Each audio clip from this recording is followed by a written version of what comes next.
Thomas O'Brien found the teeth at 8,000 feet, arranged in a perfect circle around what used to be a person. Not all the teeth were human. That was the first thing his mind cataloged, the part of his brain that had earned him a master's in wildlife biology before he'd ever put on a ranger uniform. Molars, yes, human molars, 32 of them, placed with surgical precision in the alpine grass, but interspersed between them, canines too large, incisors too sharp, something that looked like it had come from a wolf but was the wrong color, wrong shape, wrong in ways Thomas couldn't articulate even with his vocabulary of taxonomic classification. The body, what remained of it, sat in the center.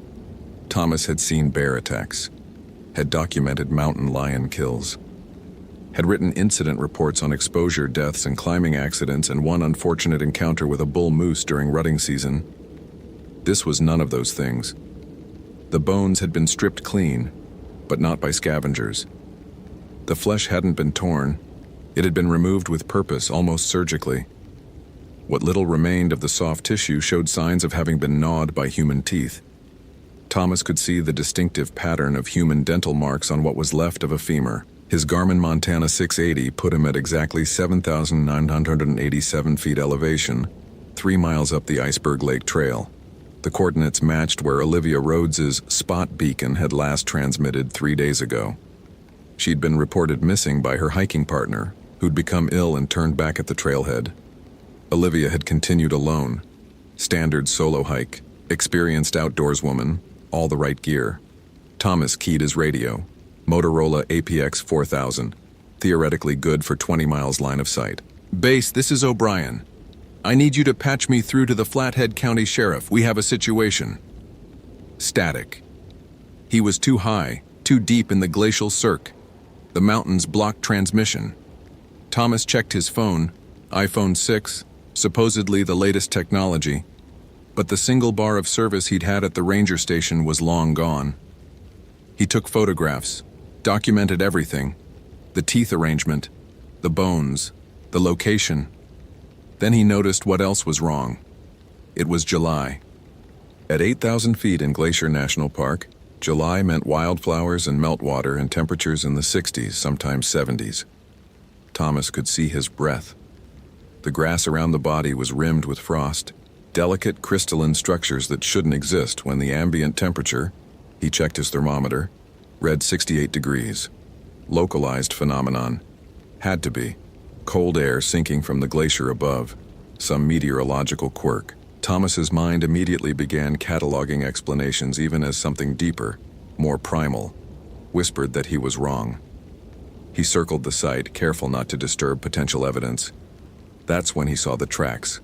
Human footprints, bare, pressed deep into the soil. Stride length approximately 6 feet. Whoever had made them was either running or had legs too long for a normal human gait. The prints led away from the body, heading higher up the trail toward Iceberg Lake, and beside them, carved into a piece of birch bark that shouldn't exist this high above tree line. Symbols. Not English, not any European language Thomas recognized. The curves and angles looked almost Native American, possibly Blackfeet. This was their ancestral land after all. But the arrangement was wrong, chaotic, like someone had carved them in a frenzy. Thomas photographed those too. Then he followed the tracks. The rational part of his mind screamed at him to mark the site, descend, get help. The part that had spent 6 years as a park ranger, that had pulled injured hikers off mountains and talked down suicide attempts at overlooks, told him that if Olivia Rhodes was still alive, if somehow this wasn't her in the center of that tooth circle, he had a duty to find her. The tracks led higher. The temperature dropped. Thomas zipped his North Face jacket, pulled on gloves, and kept climbing. Iceberg Lake Trail was supposed to be spectacular. Wildflowers in July, glacier-fed lake so blue it looked artificial, mountain goats on the cliffs above. Thomas had hiked it dozens of times, led naturalist walks, given talks about the geology and ecology. He knew every switchback, every overlook, every place where pikas nested in the talus slopes. He didn't recognize this trail. The vegetation was wrong, stunted. Alpine firs that should have been vibrant with new growth looked desiccated, as if winter had never released its grip. Wildflowers lay withered in patches of frost. Even the lichens on the rocks looked gray, lifeless. And it was so quiet. No marmots whistling warnings, no birds, not even the sound of insects. Just Thomas's breathing, growing labored in the thin air, and the crunch of frost under his Salomon hiking boots. At the overlook point, where tourists usually stop to photograph the lake still a mile ahead, Thomas found the second body, or what was becoming a second body. The woman sat cross-legged on a flat boulder facing the glacier. She was naked, her clothes torn and scattered around her like she'd shed them in haste.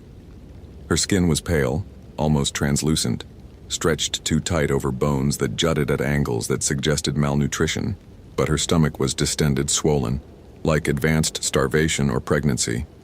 She was eating. Thomas's gorge rose as he realized what she held in her hands. A human arm, partially consumed, the hand still intact enough that he could see the fingernails painted purple. Olivia Rhodes' missing person report had mentioned purple nail polish, a detail her hiking partner remembered because they joked about it, about wearing polish on a backpacking trip. "Ma'am?" Thomas's voice came out strangled. "Olivia Rhodes." The woman's head turned. Not her body, just her head, rotating with a flexibility that no human cervical spine should allow. Her eyes were wrong. Too large, too dark. All pupil with just a thin ring of white around the edges. Her mouth was smeared with blood, and when she smiled, Thomas saw that her teeth were different. Longer, sharper. "So hungry," she whispered. Her voice sounded like wind through dead trees. So hungry, always hungry, never full. Thomas's hand went to his bear spray, then stopped. This wasn't a bear. This wasn't anything he'd been trained for. His mind raced through explanations. Psychotic break, drugs, some kind of prion disease like what happened to the cannibals in Papua New Guinea. But none of them explained the teeth, the eyes, the impossible angle of her neck. "Olivia, my name is Ranger Thomas O'Brien. I'm here to help you. Can you tell me what happened? Wendigo." The word came from behind him. Thomas spun. An old man stood on the trail, though Thomas hadn't heard him approach. He was Native American, Blackfeet. Thomas guessed from the region, wearing modern hiking clothes but carrying a bundle wrapped in what looked like deer hide.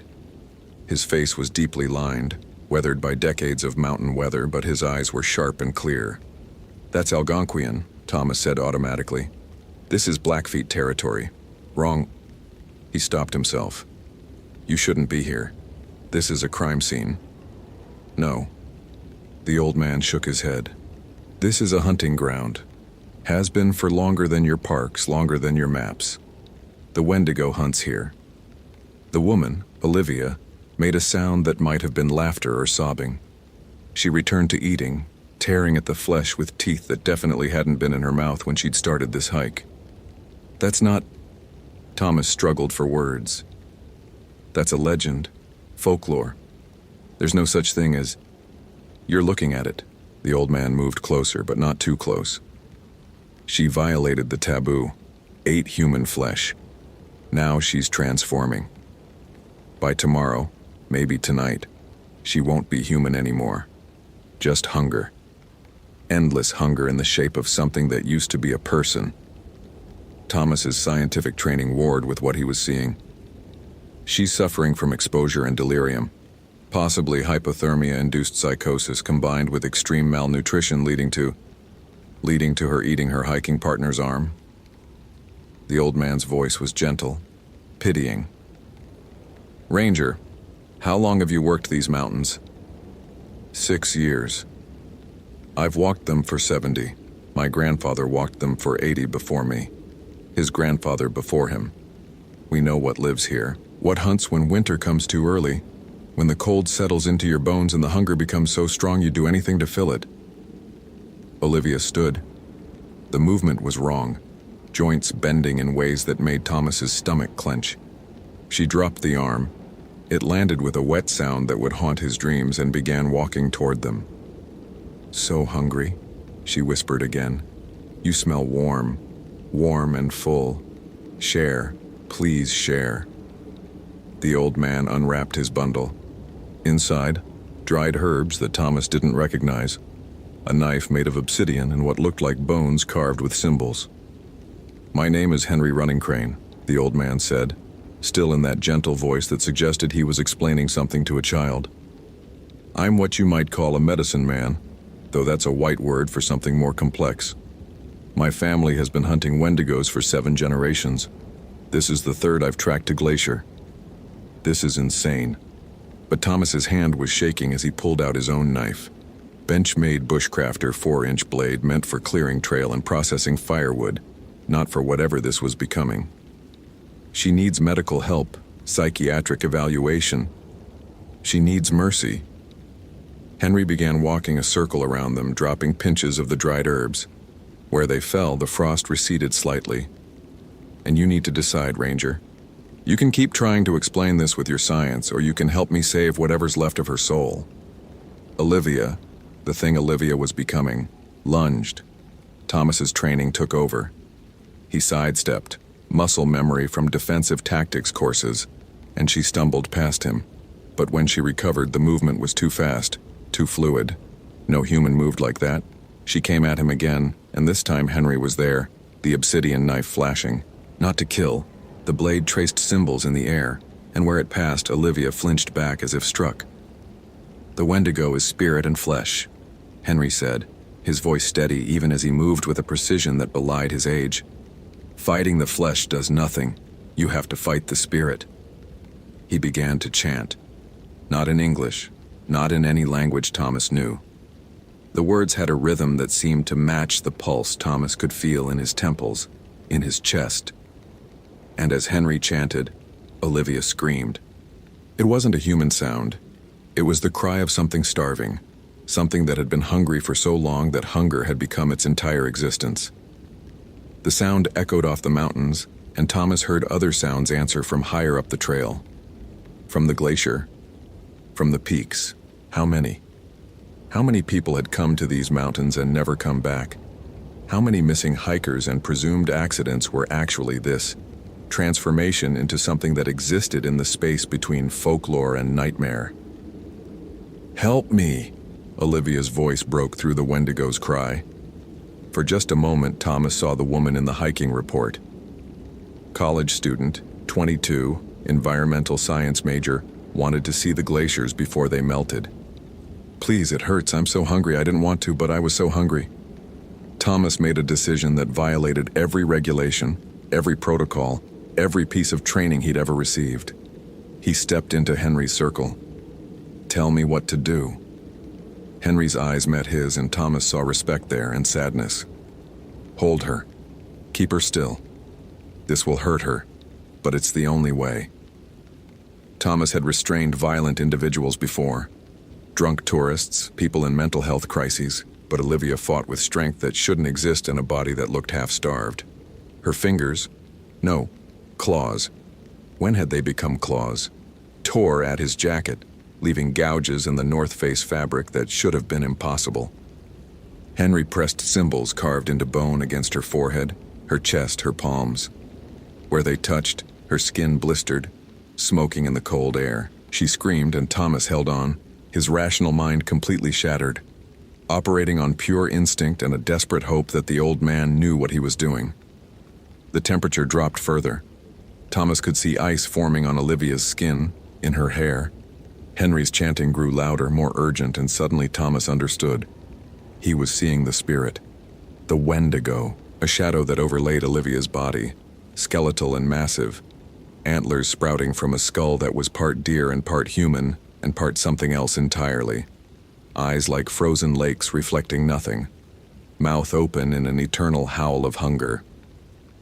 "It's already too far," Henry said, and his voice broke. "I'm sorry, I'm so sorry.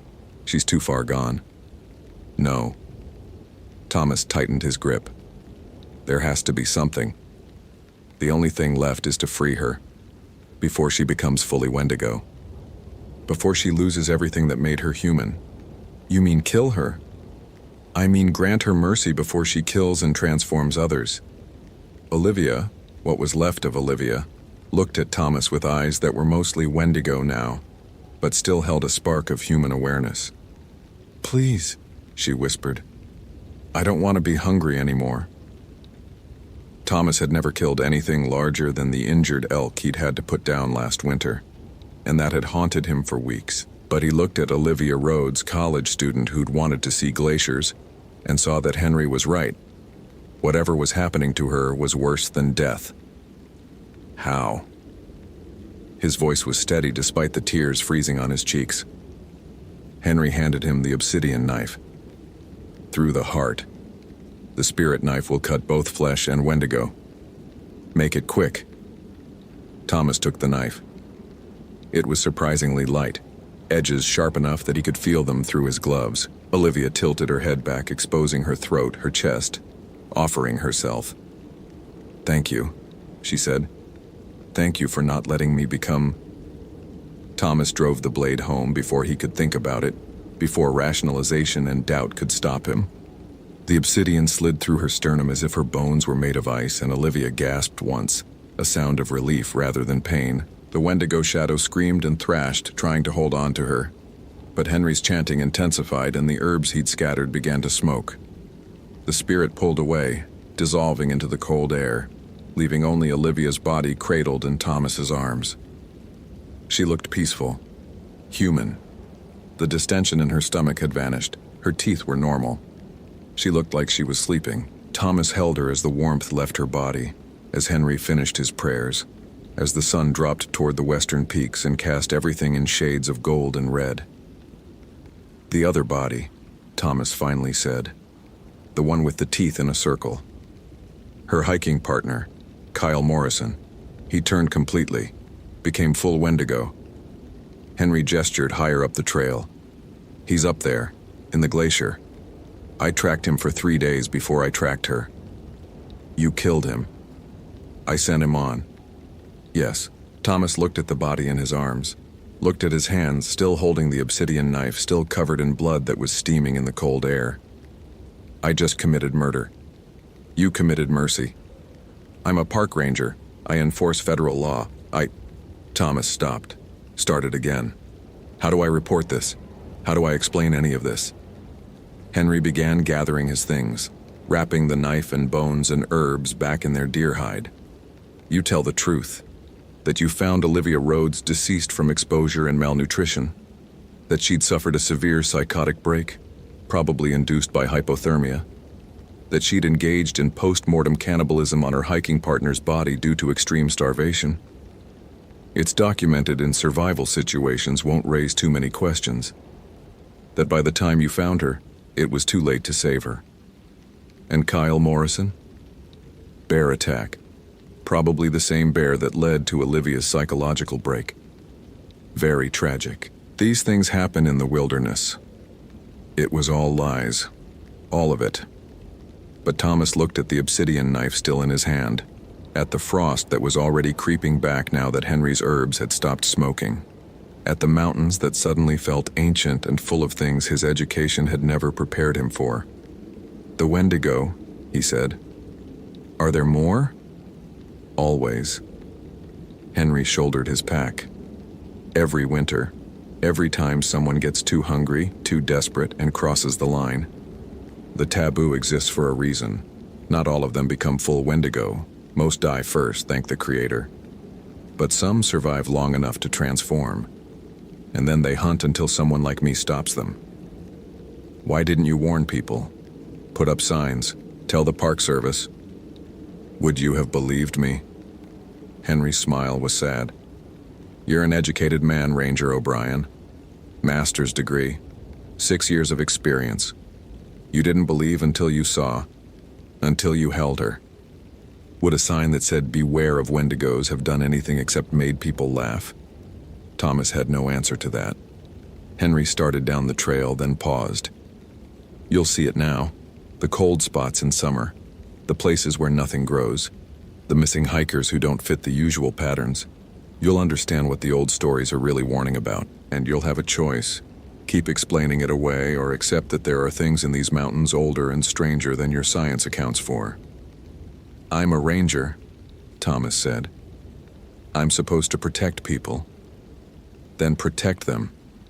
Just know that sometimes protection requires methods the Park Service manual doesn't cover. Henry disappeared down the trail, and Thomas was alone with Olivia's body and a knife made of volcanic glass, and the growing understanding that everything he thought he knew about the natural world was incomplete. It took him 4 hours to carry her down. By the time he reached the trailhead where other rangers and the county sheriff were waiting, he'd constructed a plausible story. Exposure, hypothermia, psychotic break leading to cannibalism of deceased hiking partner. Bear attack on partner. Solo hiker found too late to save. They believed him. Why wouldn't they? Thomas O'Brien was known for his rationality, his scientific approach, his detailed reports. If he said it was exposure and bears, it was exposure and bears. The investigation took 2 weeks, closed the trail for 5 days, helicoptered in a bear management team that found and killed a grizzly with human remains in its stomach. Thomas tried not to think about how convenient that was, how the old medicine man might have arranged it. The official report cited multiple factors: inadequate preparation, solo hiking in remote terrain, unfortunate encounter with wildlife, exposure leading to impaired judgment. Thomas signed off on all of it, filed his reports, gave his statements, and never mentioned obsidian knives or Wendigo spirits or medicine men who hunted things that shouldn't exist. But he kept the knife. Henry had left it with him, wrapped in deer hide, with a note. "You'll need this eventually. They always come back." 3 months later, in October, when the first real snows came to Glacier, Thomas got a call about a missing hunter on the North Ridge. The man's friends reported he'd been acting strangely the day before he vanished, complaining of hunger even after eating, talking about cold spots in the forest, hearing voices calling him higher into the mountains. Thomas requested the assignment, packed his gear, added the deer hide bundle to his emergency kit, tucked in with the first aid supplies and storm gear. The ranger station supervisor asked if he wanted backup. Thomas said no. Some things you had to face alone. Some things required tools that couldn't be explained in an incident report. He found the hunter at 9,000 feet already changing, eyes going dark and teeth beginning to shift. Thomas used the obsidian knife, said the prayers Henry had taught him, made it quick and as merciful as he could. The official report cited another bear attack. The hunter's family got closure. The mountains kept their secrets. And Thomas O'Brien, who had spent 6 years believing that science could explain everything, learned to recognize the signs. The cold in summer, the hunger that nothing could fill, the moment when a person stopped being human and became something else, something that lived between legend and reality. He never spoke to Henry Running Crane again, but sometimes he found offerings on the trail, dried herbs, carved bones, small acknowledgments from someone who knew that Thomas was keeping watch now, protecting hikers from threats the Park Service manual couldn't account for. On his days off, Thomas read, not his old biology texts, but anthropology papers on Algonquian mythology, Blackfeet oral histories, academic analyses of taboo behaviors across cultures. He learned that the Wendigo existed in many forms, under many names, wherever humans pushed into territories they weren't meant to occupy without proper respect. And he understood finally that the forests held more than trees and wildlife. They held memory, held spirits, held consequences for those who forgot that nature wasn't just backdrop for human recreation, but a living system with rules older and stranger than federal regulation. Thomas O'Brien never stopped being a ranger, never stopped believing in science and evidence and rational explanation. But he added another layer to his understanding, a recognition that some truths lived in the space between explanation and experience, in the places where folklore and reality overlapped. And when the cold came early, when the frost appeared in July, when hikers went missing with that particular wrongness that meant they'd crossed a line they shouldn't have crossed, Thomas packed his gear, grabbed the deer hide bundle, and went hunting. Not for bears, not for natural threats, for the hungry things that wore human shapes until hunger consumed everything else, for the Wendigos that proved some legends existed for reasons no laboratory could measure. And sometimes, late at night in his cabin, Thomas thought about Olivia Rhodes, about her purple nail polish and environmental science degree and the moment she'd looked at him with human eyes and begged for mercy. He thought about the obsidian knife and Henry Running Crane's sad smile and the realization that protecting people sometimes meant doing things that couldn't be written in reports. The mountains remembered. The forests remembered. And now Thomas remembered too. He kept watch, and when the cold came early, he was ready. Hope you felt genuine terror. If you appreciate authentic horror rooted in real folklore, consider following for more stories. Which moment scared you most? Share your theory about what happened.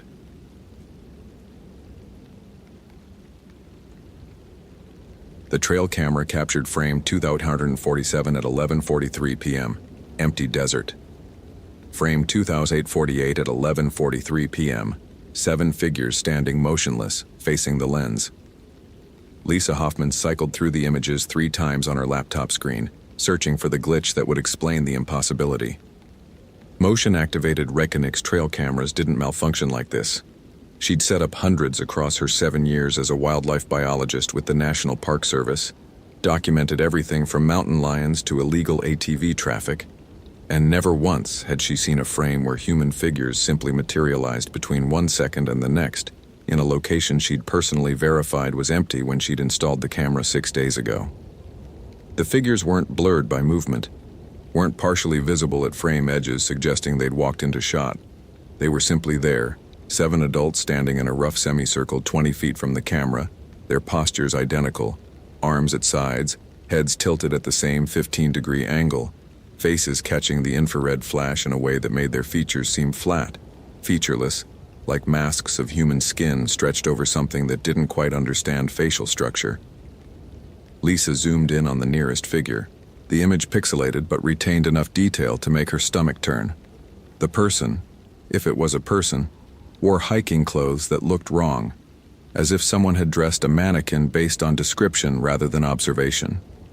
The boots were on the correct feet but unlaced. The shirt was buttoned but the buttons were in the wrong holes. And the hands hung too low, knuckles almost brushing knees, proportions that suggested the arms contained an extra joint somewhere between elbow and wrist. Equipment failure, Lisa said aloud to her empty ranger station office, her voice carrying the authority of someone who'd built a career on measurable data and peer-reviewed methodology. Sensor malfunction creating composite image from multiple frames, memory card corruption, something explainable. But the metadata was clean, single frame, captured at 11:43:17 p.m. on August 4, 2013, exposure and focus both within normal parameters. And frame 2849, captured 1 second later, showed the semicircle empty again, just desert sand and creosote bushes, and the red sandstone wall of the canyon beyond. Lisa pulled up the incident report that had prompted her to review the camera footage. Connor Burke, 32, experienced desert hiker from Moab, had filed a permit for a 4-day solo backpacking trip through the Needles district of Canyonlands National Park. His vehicle was found 3 days past his expected return date at the Elephant Hill trailhead, keys in the ignition, wallet and phone on the dashboard, like he'd stepped out intending to come right back, and simply never did. The trail camera was positioned at mile marker 8 along his planned route, a junction where the Chesler Park Trail intersected with the Joint Trail through a narrow slot canyon.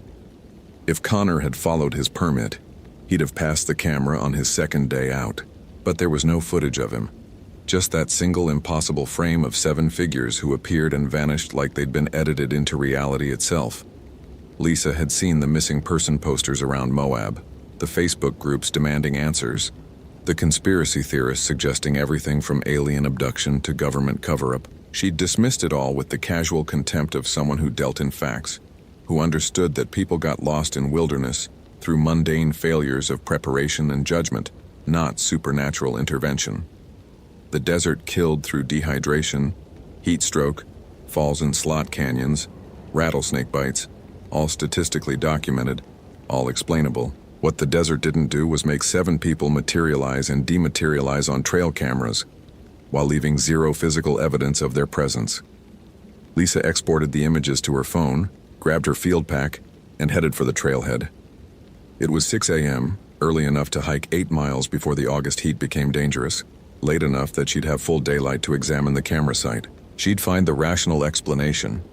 Teenage pranksters, tribal members conducting ceremonies they didn't want documented, even art installation by someone making a statement about surveillance. Something that didn't require abandoning the epistemological framework that had guided her through undergraduate at UC Davis, master's at Colorado State, and 7 years of professional field biology. The Needles District earned its name from the red and white sandstone spires that jutted from the earth like teeth, erosion carving the landscape into a maze of canyons, arches, and narrow passages that could disorient even experienced navigators. Lisa had worked this section of canyon lands for 3 years, knew the trails well enough to hike them in her sleep, had published 2 papers on desert bighorn sheep population dynamics, using data collected from these exact canyons. She passed the 4-mile marker at 7:30, the temperature already climbing toward 90. Her Garmin GPS showed she was precisely en route, following Connor Burke's planned path with the methodical precision that made her valuable to the NPS.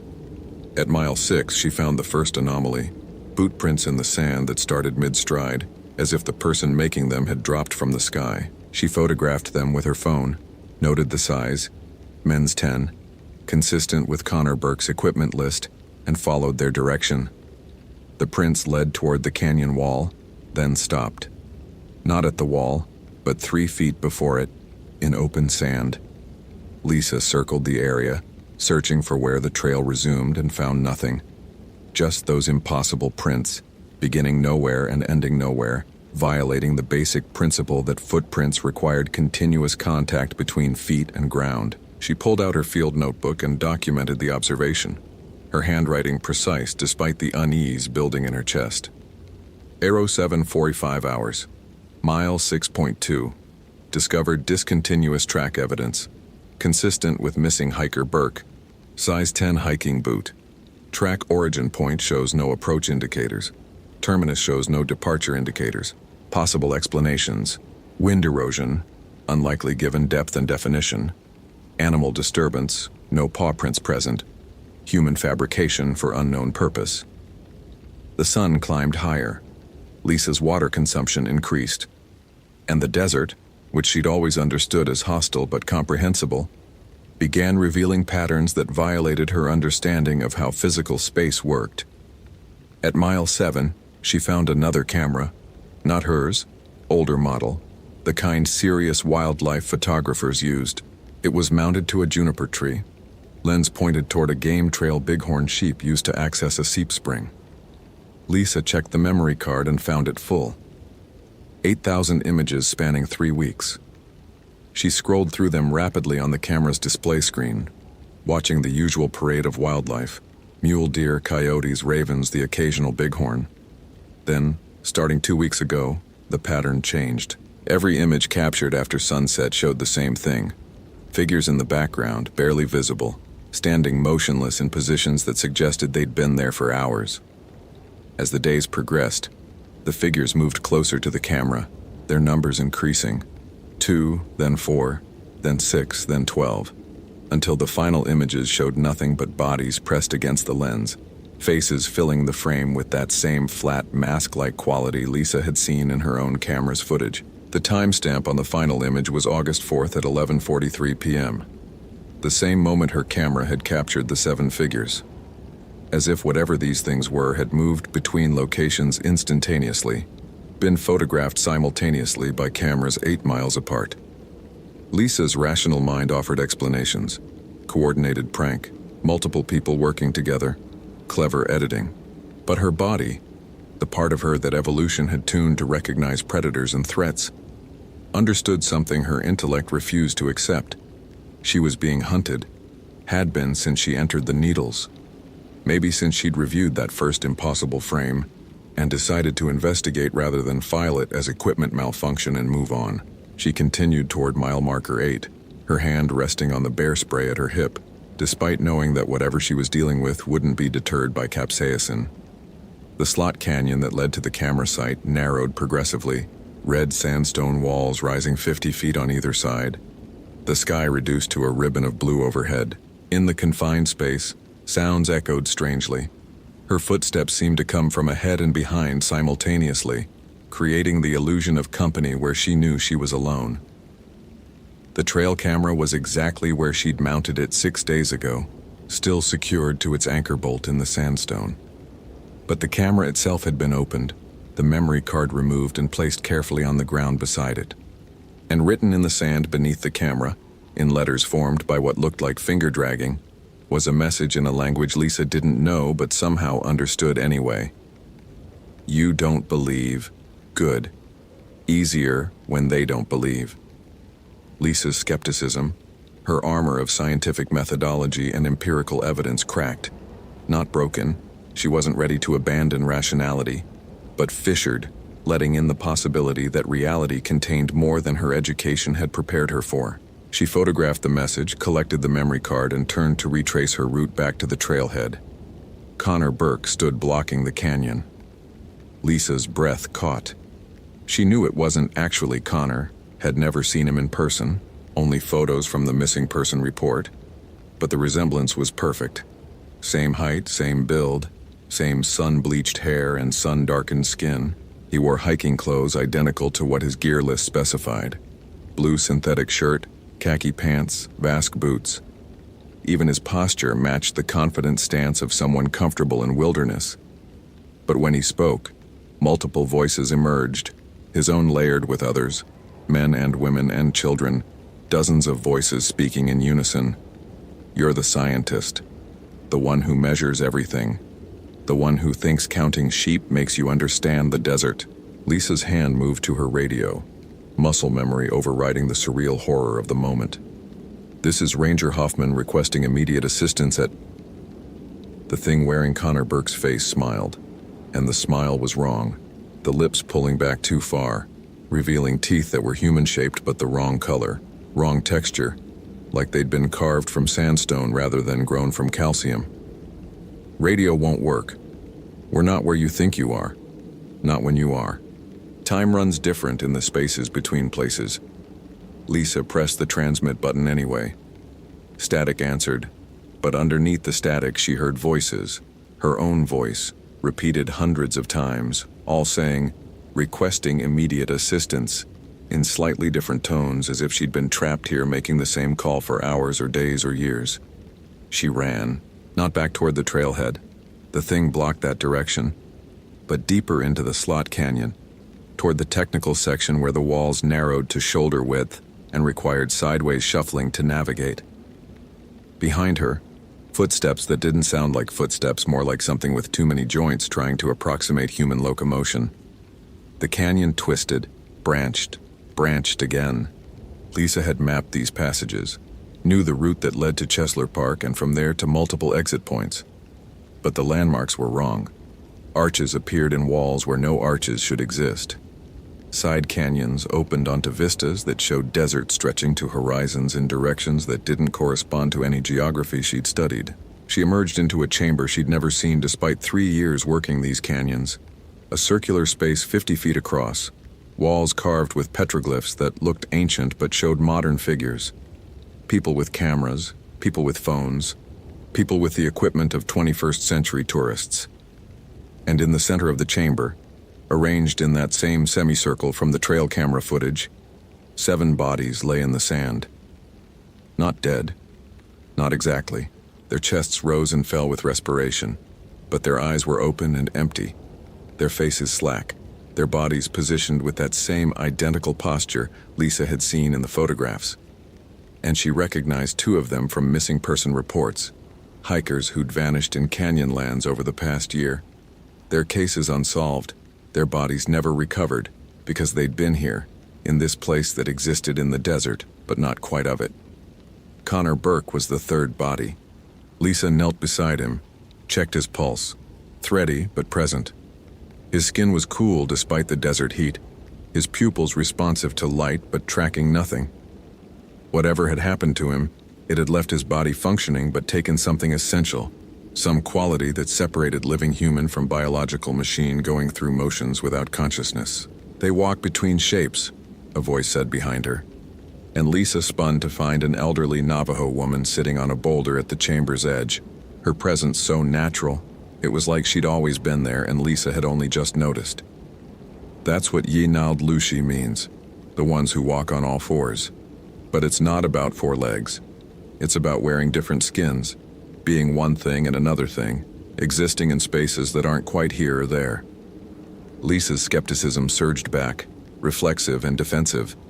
That's folklore, skinwalker legends, cultural stories, not what? Not real? The woman's expression held pity rather than anger. You measure the world in numbers, biologist.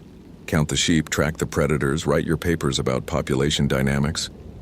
But some things can't be counted because they're never quite present enough to measure. They exist in the gaps between observations, in the spaces your science doesn't acknowledge.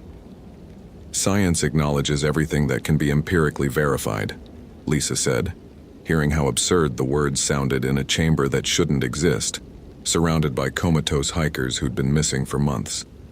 If something exists, it leaves evidence. They leave evidence. You're standing in it. The woman gestured at the bodies, the petroglyphs, the canyon itself. Every year, people vanish in the desert. You write reports attributing it to exposure, dehydration, falls.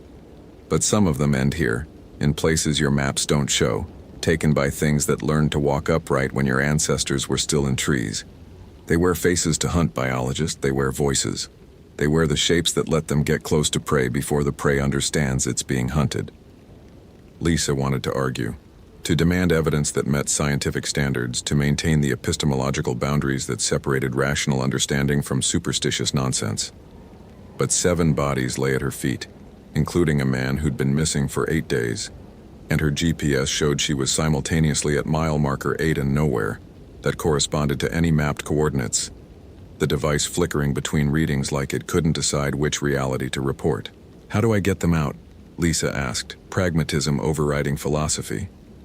These people have families. They need medical attention. I need to. You can't take them. They're not fully here anymore.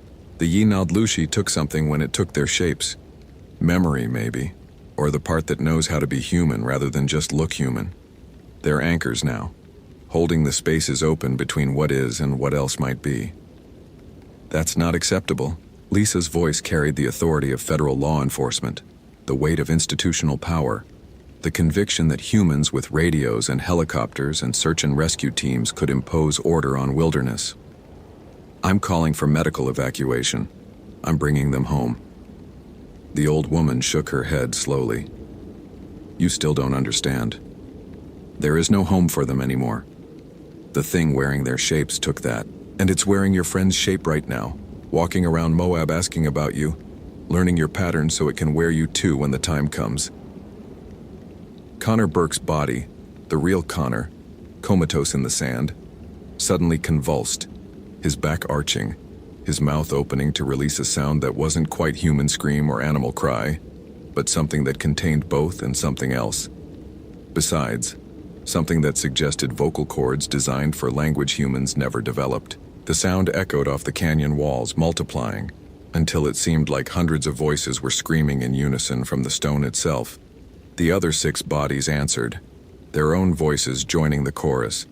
And in that moment, Lisa understood what the old woman meant about shapes and skins and spaces between.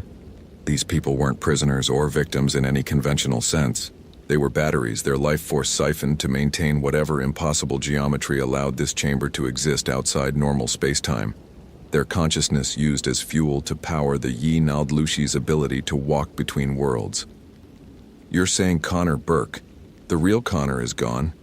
Lisa heard herself ask, medical training warring with the impossibility she was being asked to accept.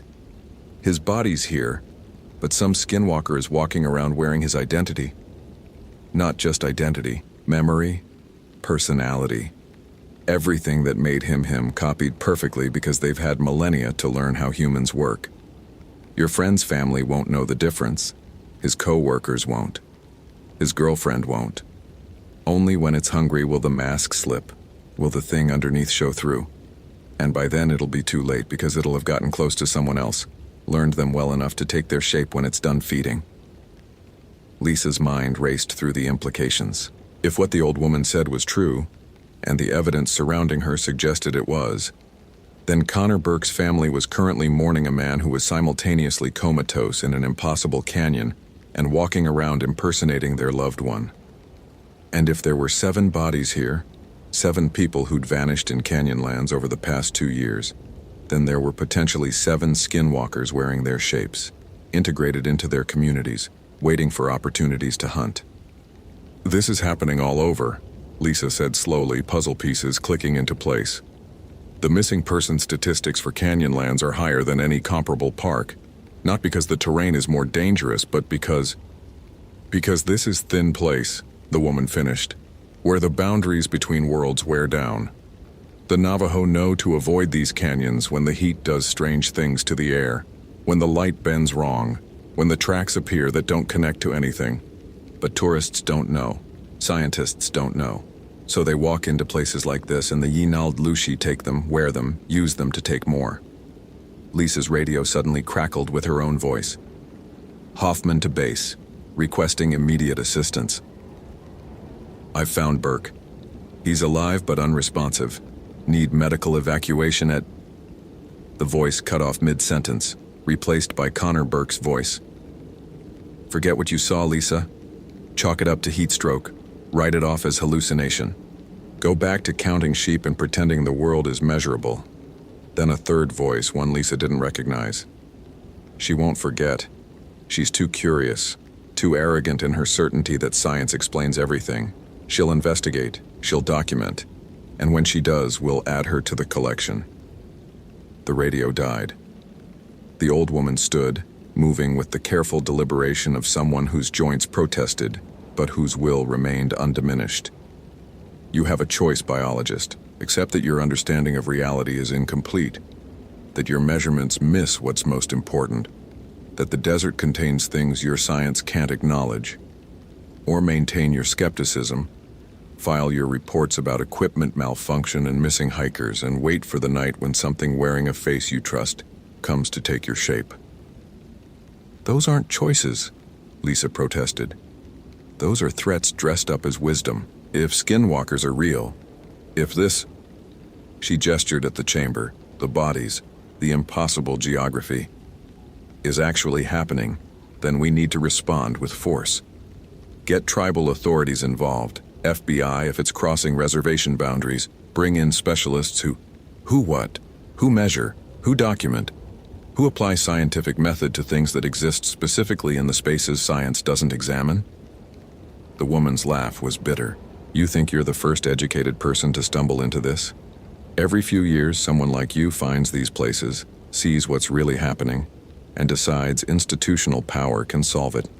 Then they file reports that get dismissed, conduct investigations that find nothing, bring in experts who chalk it up to mass hysteria or environmental toxins or anything that fits existing frameworks. Because accepting the truth means accepting that human understanding is fundamentally limited, that we're not the apex predators we like to believe, that the world is stranger and more hostile than our civilizations acknowledge. Lisa wanted to argue, but the evidence surrounded her in ways that scientific methodology couldn't dispute. She'd found bodies.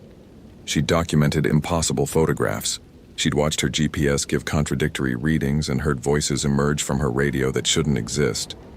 At some point, maintaining skepticism became its own form of delusion, a refusal to acknowledge data simply because it violated her theoretical framework. What do I do?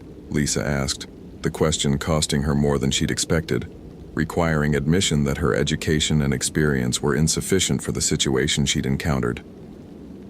You learn. You listen to the people whose ancestors have survived alongside these things for millennia. You stop dismissing tribal knowledge as folklore and start recognizing it as empirical observation accumulated across generations. And you protect yourself because now that you've seen this place, now that you know what's possible, the Yinald Lushi will come for you. Maybe tonight, maybe next month, but eventually, they can't let you leave knowing what you know.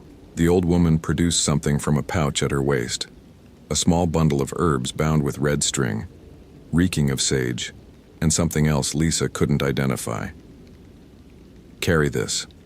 It won't stop them, but it'll make you harder to track between worlds, harder to pin down long enough to take your shape, and stay in groups.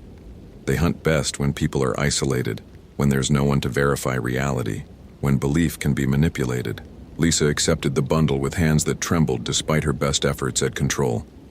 And Connor? The others? What happens to them? They stay here, in this place that's barely a place, keeping the doorway open. That's their purpose now.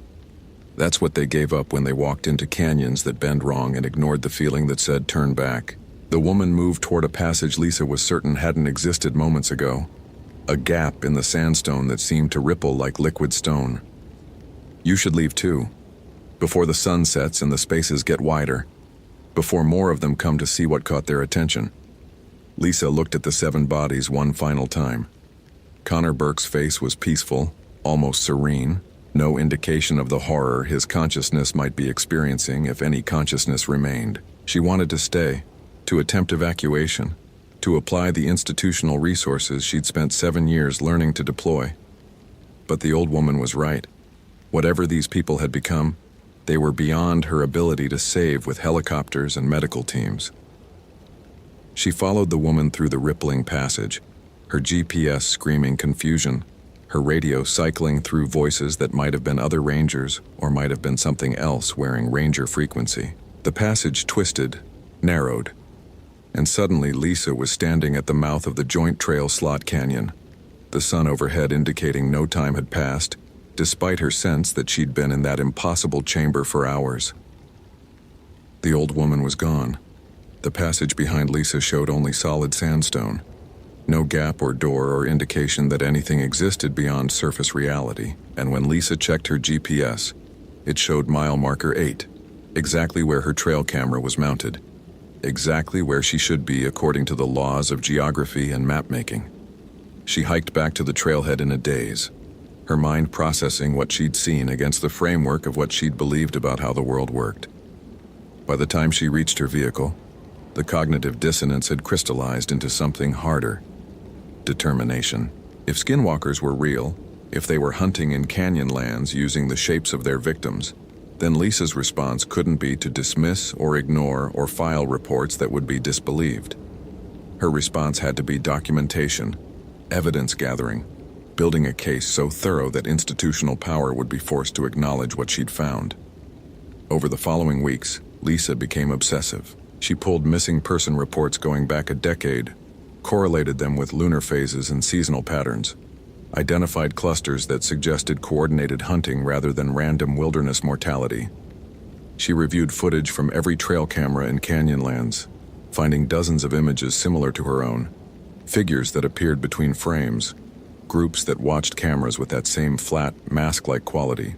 She interviewed tribal members, approached respectfully this time, listened to stories she'd previously dismissed as cultural narrative rather than empirical observation.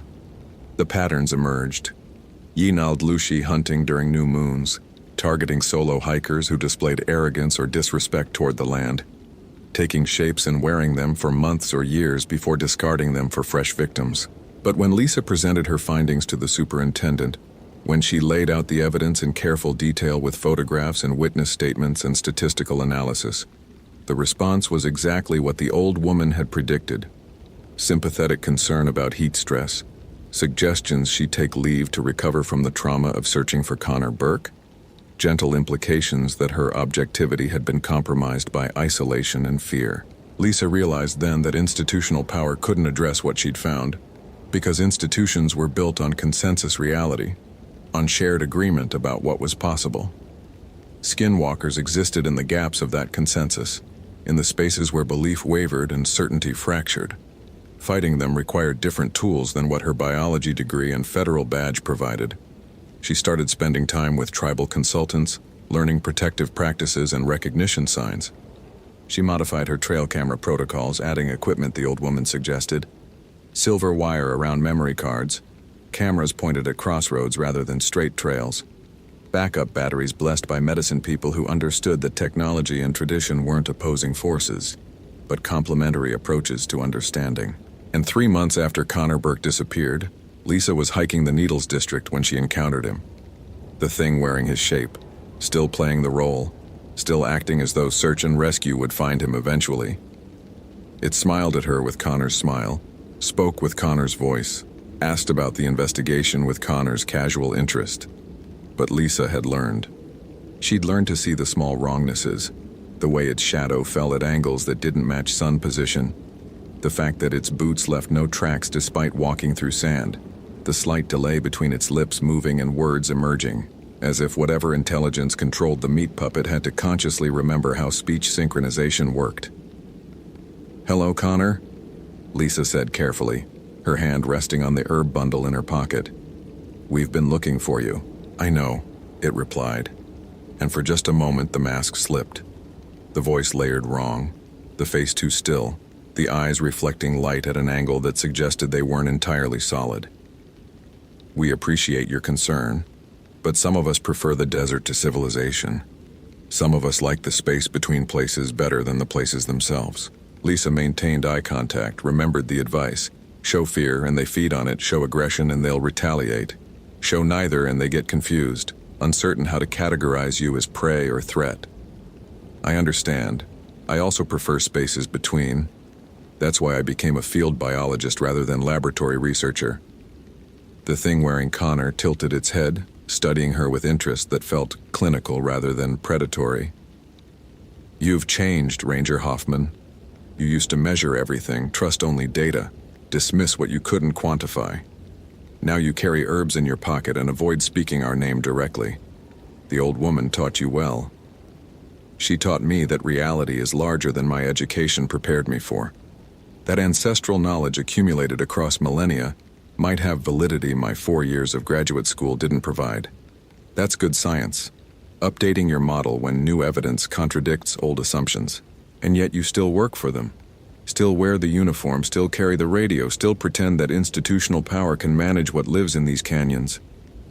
The thing's smile widened, and Lisa saw too many teeth, arranged in patterns that suggested its jaw was flexible in ways human jaws weren't. "You're caught between worlds now, biologist. Not quite believer, not quite skeptic, not quite prey, not quite threat. Useful, maybe. Or dangerous. We haven't decided."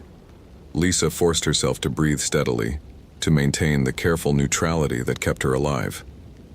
"I'm documenting, building evidence, protecting people who don't know what they're walking into when they hike these trails. That's my job, whether you understand it or not. We understand jobs, we understand roles and purposes and functions. We're very good at wearing them, at performing humanity convincingly enough that even experts can't tell the difference." The thing stepped closer and Lisa smelled that impossible scent. Desert sun and something older, something that predated humans by enough millennia that comparison became meaningless. But understanding and caring are different things. We don't care about your job, Ranger Hoffman. We care about hunger, and you smell like someone who's learned just enough to be interesting, but not enough to be truly dangerous. Then it was gone. Not walking away, but simply absent, leaving Lisa standing alone on the trail with her heart hammering and the herb bundle burning hot against her palm like it had absorbed heat from warding off something her eyes couldn't properly see. She filed no report about the encounter, added it instead to the private documentation she maintained, the shadow case file that tracked patterns and incidents that official records couldn't acknowledge. And she continued her work, her patrols, her camera monitoring, operating now with dual consciousness. The official role that counted sheep and tracked weather patterns and performed wilderness management, and the shadow role that watched for signs of things that wore human faces without being human, that hunted in spaces her education insisted couldn't exist. Connor Burke's body was never recovered officially. His case remained open, his family held memorial services, and something wearing his shape was seen occasionally in Moab, living a life that resembled his own well enough that most people never questioned whether the man they knew was exactly who they thought he was. But Lisa questioned. Had learned to question everything, to look for the wrongnesses that indicated reality wasn't quite cohering properly, to recognize that her earlier certainty had been armor against understanding rather than tool for it. The desert had broken her arrogance the way it broke most things that entered believing they understood it. Through simple persistence, through revealing layer after layer of strangeness until resistance became exhausting, and acceptance became the path of least resistance. She never found that impossible chamber again, though she searched. Never encountered the old Navajo woman who'd taught her that folklore was functional rather than metaphorical. But she carried that knowledge forward, modified her work to include protection she'd once have mocked as superstition, warned hikers about things the NPS manual didn't acknowledge existed, and sometimes reviewing trail camera footage late at night in her office, Lisa would find them, frames that showed figures standing motionless, watching with patient hunger, waiting for the next solo hiker who walked into their territory without proper respect or recognition. She'd document them carefully, add them to her shadow files, and continue the work of trying to protect people from threats that institutional power refused to acknowledge. The skeptic in her, the part that had earned biology degrees and published papers about population dynamics, never fully surrendered.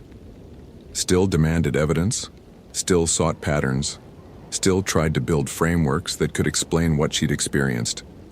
But that skeptic now operated alongside something else, something that recognized there were ways of knowing that didn't require peer review. That ancestral wisdom sometimes encoded truths that took science centuries to rediscover. That being wrong about the fundamental nature of reality didn't mean abandoning the scientific method, but expanding it to include data sets her education had trained her to dismiss. Lisa Hoffman remained a ranger, remained a biologist, remained someone who measured and documented and tried to make sense of wilderness through careful observation. But she'd learned that careful observation sometimes revealed things that contradicted everything you thought you knew, and that the appropriate response wasn't to reject the observation, but to question the framework that couldn't accommodate it. The desert kept its secrets.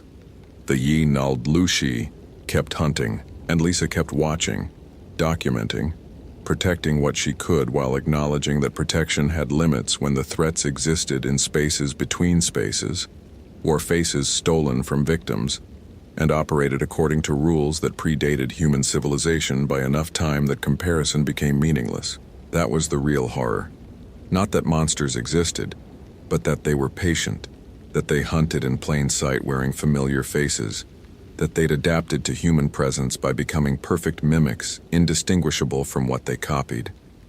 Science could document them, tribal knowledge could recognize them, but neither could eliminate them, because they existed in the gaps between belief systems, thriving precisely where certainty failed and consensus fractured. Connor Burke's family mourned. The thing wearing his shape continued playing its role. And somewhere in Canyonlands, in a chamber that existed in desert but not quite of it, 7 bodies maintained breathing and heartbeat without consciousness, their stolen selves walking around in skin they'd been born in but no longer owned. Lisa documented everything, built evidence that would be dismissed, warned people who wouldn't listen, and continued the work of trying to protect those who entered wilderness without understanding that some places were genuinely wild in ways that civilization couldn't domesticate, that some hungers couldn't be satisfied by anything humans considered food, that some things wore faces for the same reason hunters wore camouflage, to get close enough to prey before the prey realized it was being hunted. The trail cameras kept recording. The figures kept appearing. And Lisa Hoffman kept watching, the reformed skeptic who'd learned that reality was larger and stranger than her education had suggested, that some questions didn't have answers that fit existing frameworks, that the appropriate response to encountering the impossible wasn't to deny it, but to expand your understanding until the impossible became simply improbable, documented and managed as best as limited human power allowed. Hope you felt genuine terror. If you appreciate authentic horror rooted in real folklore, consider following for more stories. Which moment scared you most? Share your theory about what happened.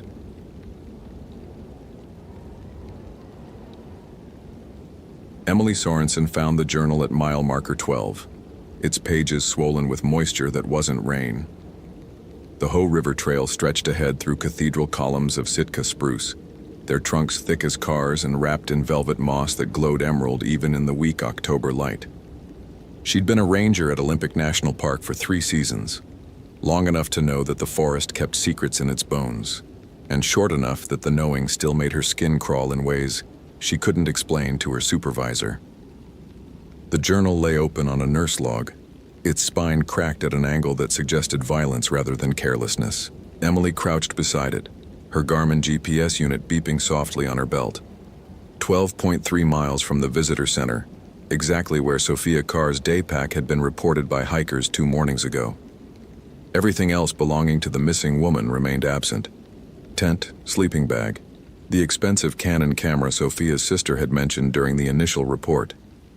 Just this journal, and the wrongness that radiated from it like heat from coals. Emily didn't touch it immediately. She'd learned young that some objects carried weight beyond their physical mass. Her grandmother's word for it had been tsukareda, tired, worn down by accumulated emotion. Her mother had dismissed it as superstitious nonsense from the old country, but Emily had felt it her whole life. The psychic residue of human suffering clinging to places and things like oil film on water. The journal in front of her practically vibrated with it. She photographed it first, documenting its position with 3 different angles before sliding on nitrile gloves and lifting the cover. The handwriting inside was controlled, almost compulsively neat, the kind of penmanship that suggested someone fighting hard to maintain composure. Sophia Carr had been 28, a freelance photographer from Portland specializing in Pacific Northwest wilderness. Her permit indicated a solo 4-day backpacking trip along the Hoh River Trail, summiting at Blue Glacier before looping back. She'd checked in at the ranger station 72 hours ago, told Emily's colleague David Ramirez that she was chasing the perfect shot of old growth in fog. The first entry was dated 3 days prior, written in that precise hand. Mile 5. The trees here remember things. I know how that sounds, but I can feel it. Not hostile, just aware, like walking through a sleeping giant's dream. The moss absorbs all sound. It's beautiful. It's suffocating. Emily's radio crackled. She flinched at the sound, annoyed at her own jumpiness. Sorensen, this is base. Status update? She pressed the transmit button on her Motorola. 12 miles in on Hoh River Trail. Found the missing hiker's journal. No sign of Carr herself yet. Continuing search pattern northeast toward Lewis Meadow. Copy that. Weather's deteriorating. Front moving in faster than predicted. You've got maybe 4 hours of decent visibility. Understood. Sorensen out. She turned back to the journal, flipping through pages that grew progressively more disturbed. Sophia's entries became shorter, more fragmented. Mile 8. Can't shake the feeling of being watched, not by animals. Something else. The cold here doesn't make sense. It's coming from inside the trees. Then, Mile 10. Found something strange off trail. Old structure, maybe 1920s logging camp. Decay wrong. Everything rotted except one building. Wood shouldn't preserve like that in this climate. Took photos. Won't develop them. Don't want to see what might be in the windows. Emily's breath misted in the air, which shouldn't be possible. It was October in western Washington, mild for the season, temperature holding in the mid-50s according to her gear. She exhaled again, watching vapor curl from her lips like smoke. The sensation of being observed, which she'd been suppressing since entering this section of trail, suddenly intensified into something physical. Pressure against her temples, a ringing in her ears like after a concert. The next journal entry was written in a different pen, the ink darker, the letters jagged. They cut her hair first. That's what the ranger told me, the old one. The Japanese woman who isn't in any of the park records I looked up online. She said they shaved Kimiko Tanaka's head before burning the house. Said it was mercy that hair could trap the spirit. But they did it to humiliate her, didn't they? To strip away the last dignity before the fire. Emily's hands had gone numb. She wasn't cold exactly. The sensation was more like submersion, like dropping through water into a darkness that had been waiting specifically for her. Kimiko Tanaka. The name resonated in her chest cavity like a struck bell. She didn't know it, had never heard it before, but her body recognized it anyway. Some ancestral acknowledgement that made her want to run. She forced herself to keep reading. The ranger, Her name tag said Sorensen, but she looked wrong, like a photograph superimposed over reality. She told me Kimiko worked as a camp cook in 1942. Unmarried, 31 years old, the only Japanese person for 50 miles after the internment orders. They didn't intern her because the logging camp was so remote, so needed. She cooked their meals and cleaned their quarters and never complained. Then someone's wedding ring went missing. Then money from a footlocker. They blamed Kimiko because who else could it be? Strung her up from the big hemlock, the one that's still there, the one with the broken branch. But she didn't die from the rope. Took too long. They got impatient. Set the bunkhouse on fire with her inside. The journal ended there. Mid-page. The rest of the book virgin paper. Emily stood abruptly, her equilibrium swinging like she'd surfaced too fast from deep water. The forest had changed while she read, or her perception of it had. The moss seemed darker, less emerald and more the color of deep bruises. The spaces between trees had multiplied, geometry that made her eyes water when she tried to focus, and the temperature continued dropping, her breath now coming in thick clouds despite the mild October air that should be holding steady. She needed to radio this in, get SAR mobilized with the journal as evidence of Sophia's mental state. But when Emily reached for her Motorola, her fingers closed on empty air. The radio was gone from her belt, though she could have sworn she'd clipped it there after the last transmission. Her GPS unit was also missing. The bear spray canister from her chest holster, gone. She patted her pockets frantically, finding only her compass, which spun uselessly without settling on any direction. "Okay," she said aloud, needing to hear her own voice to anchor reality. "Equipment failure, not impossible. Stay calm and retrace steps to last known position." But when she turned around, the trail had vanished. Not obscured by fog or hidden by fallen timber, simply absent, as if it had never existed. She stood in a clearing of ferns and moss that stretched in all directions, the massive trees forming walls without gaps, their roots weaving patterns that looked increasingly deliberate the longer she stared. And in the distance, barely visible through the timber, a structure emerged from the gloom. Wooden walls weathered silver, a collapsed roof, windows that gaped like empty eye sockets. The building from Sophia's journal, the one that shouldn't be preserved, the one where they burned Kimiko Tanaka alive 75 years ago. Emily's gift, curse, liability, whatever name best fit, had always been subtle before. A sick feeling in old houses, headaches at accident sites, dreams that warned her away from certain hiking trails. But this was different. This was reality bending itself around trauma so profound that it had carved permanent scars in the fabric of whatever separated the physical world from what lay beneath. And she, with her sensitivity, her cursed receptiveness to the suffering of the dead, had been marked the moment she touched that journal. She started walking toward the structure because what else could she do? The trees permitted no other direction.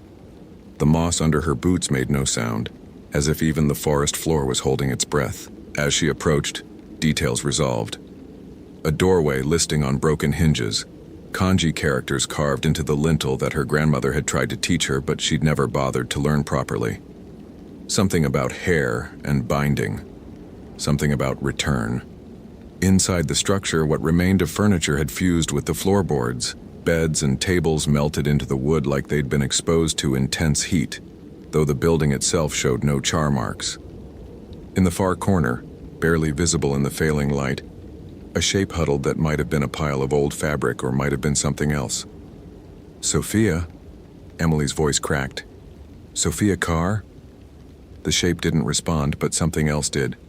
The temperature dropped so fast that ice crystals formed on Emily's eyelashes. Her lungs seized, air too cold to process, and when she gasped, she tasted copper and ash. Then came the sound. Not quite footsteps, more like weight distributing across old floorboards, and with it the smell, decay and incense, funeral flowers left too long in stagnant water. Emily spun toward the doorway and froze.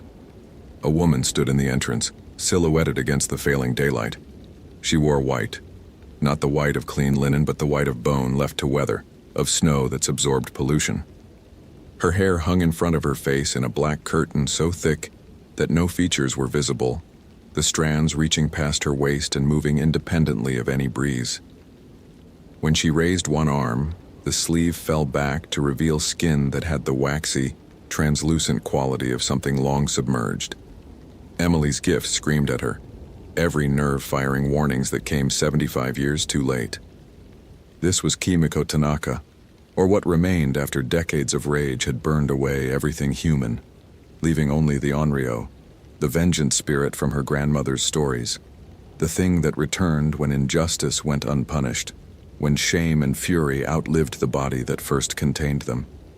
The figure took a step forward, and Emily saw what lay beneath the black hair.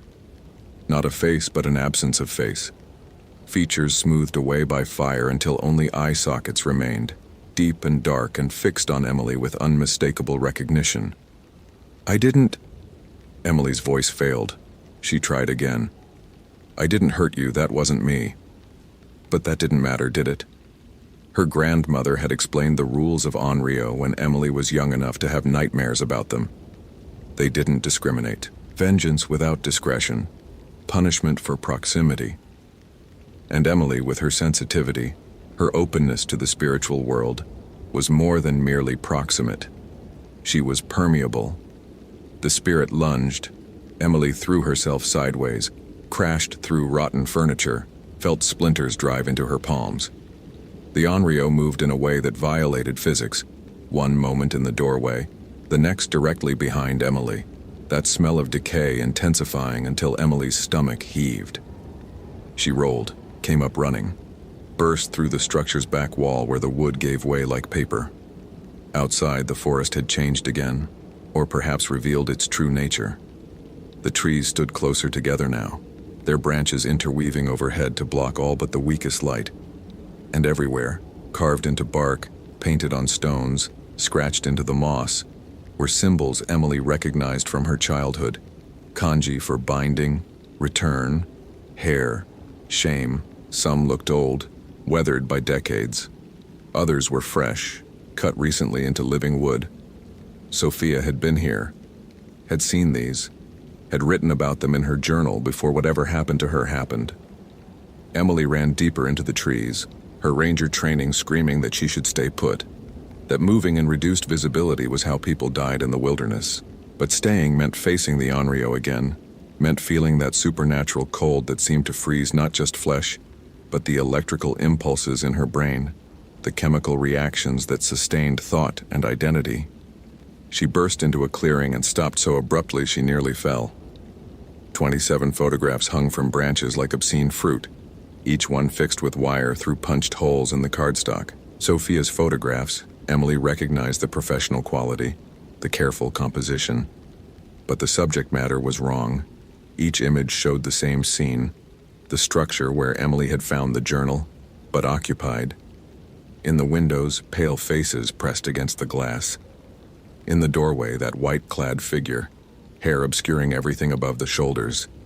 And in every photograph, getting progressively closer to the camera, approaching through frames like a flipbook animation of pursuit. The final photograph showed only darkness and that hair, filling the entire frame, individual strands visible in terrible detail. Emily's radio, the one that had disappeared from her belt, lay at the base of the tree where the last photograph hung. When she picked it up, her hands shaking so badly she nearly dropped it, the device crackled with a voice that wasn't quite the dispatcher's, wasn't quite human. "They cut her hair first," the radio said, words grinding like stones, "stripped her dignity, burned her alive for crimes she didn't commit. 75 years of rage, Ranger. 75 years of hunting. Do you understand? The forest remembers. The trees remember. And I remember." "Where is Sophia Carr?" Emily demanded, her voice steadier than she felt. "What did you do to her?" "The photographer?" Laughter like wind through hollow logs. "She came looking for beauty and found truth instead. She photographed what should stay hidden. She saw me in the windows, in the reflections, in the negative space between trees. She tried to run, they all try to run." Emily thought of Sophia's journal, those final entries written in different ink, describing things she couldn't have known. She's dead, isn't she?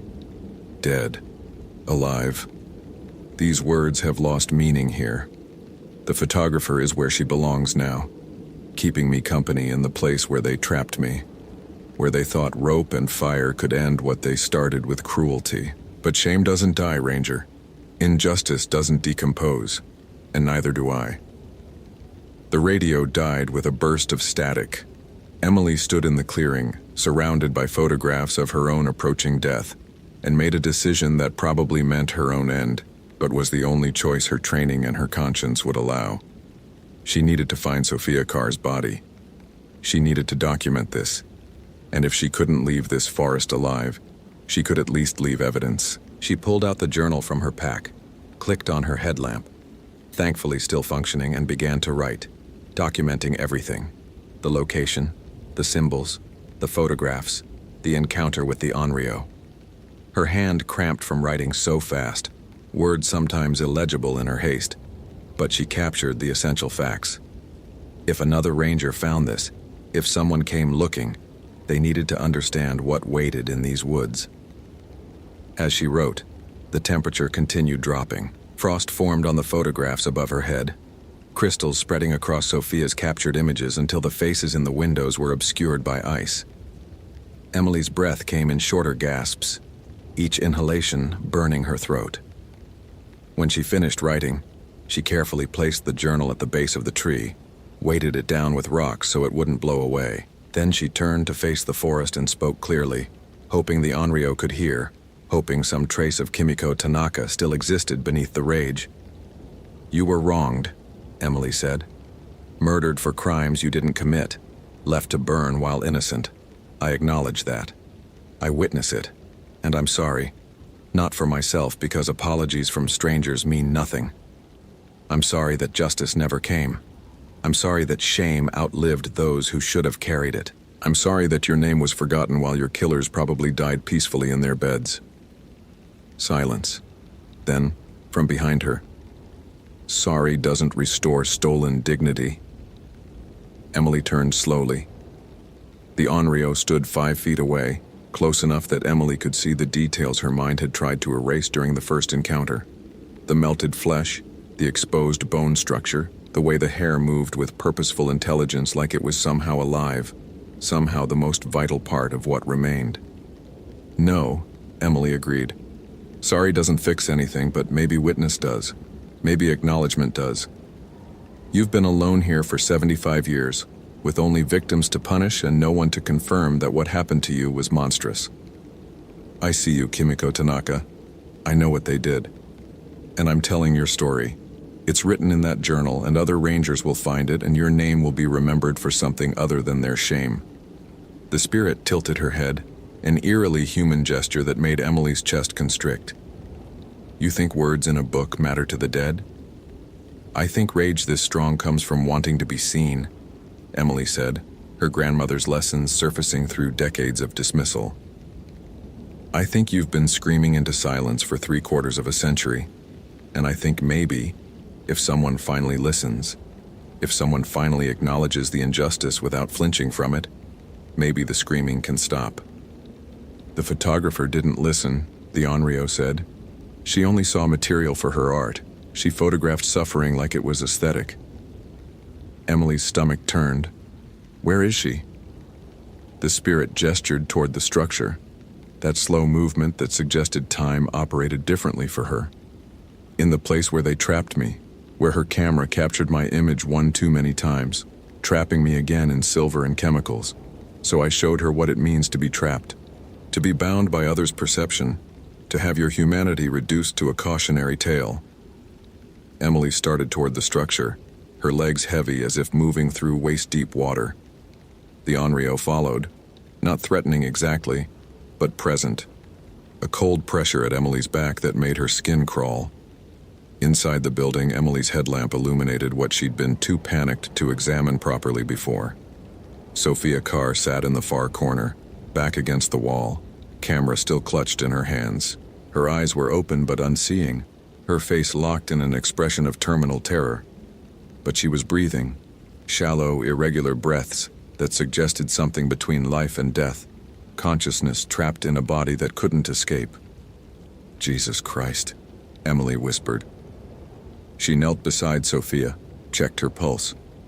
Thready, but present. "Sophia, can you hear me?" No response.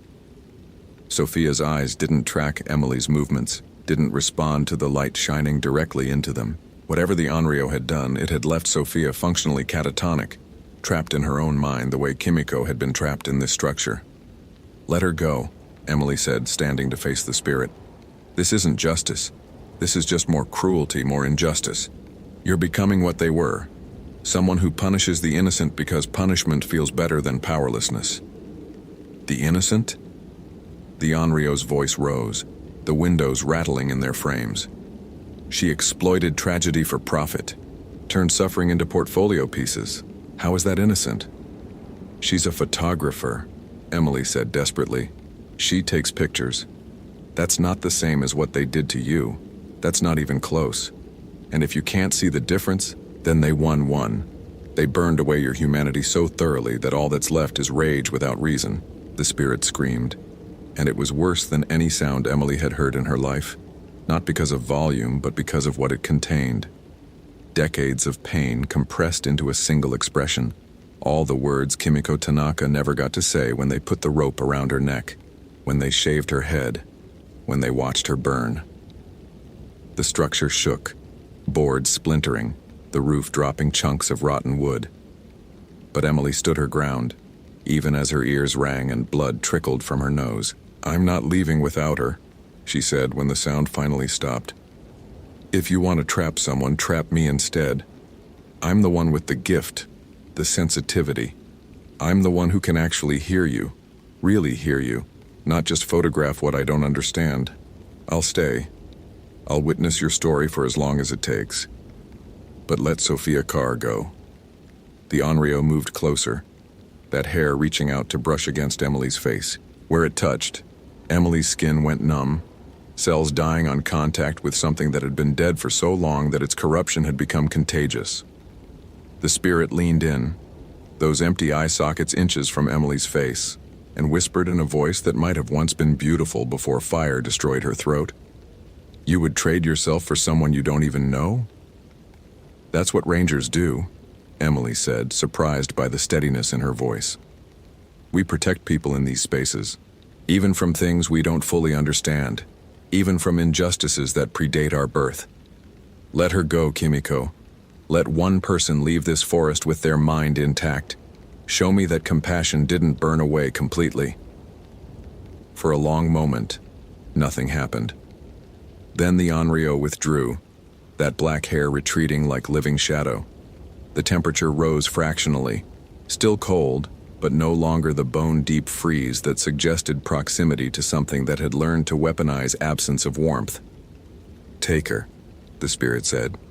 "But you'll leave something behind. That's the price of witness.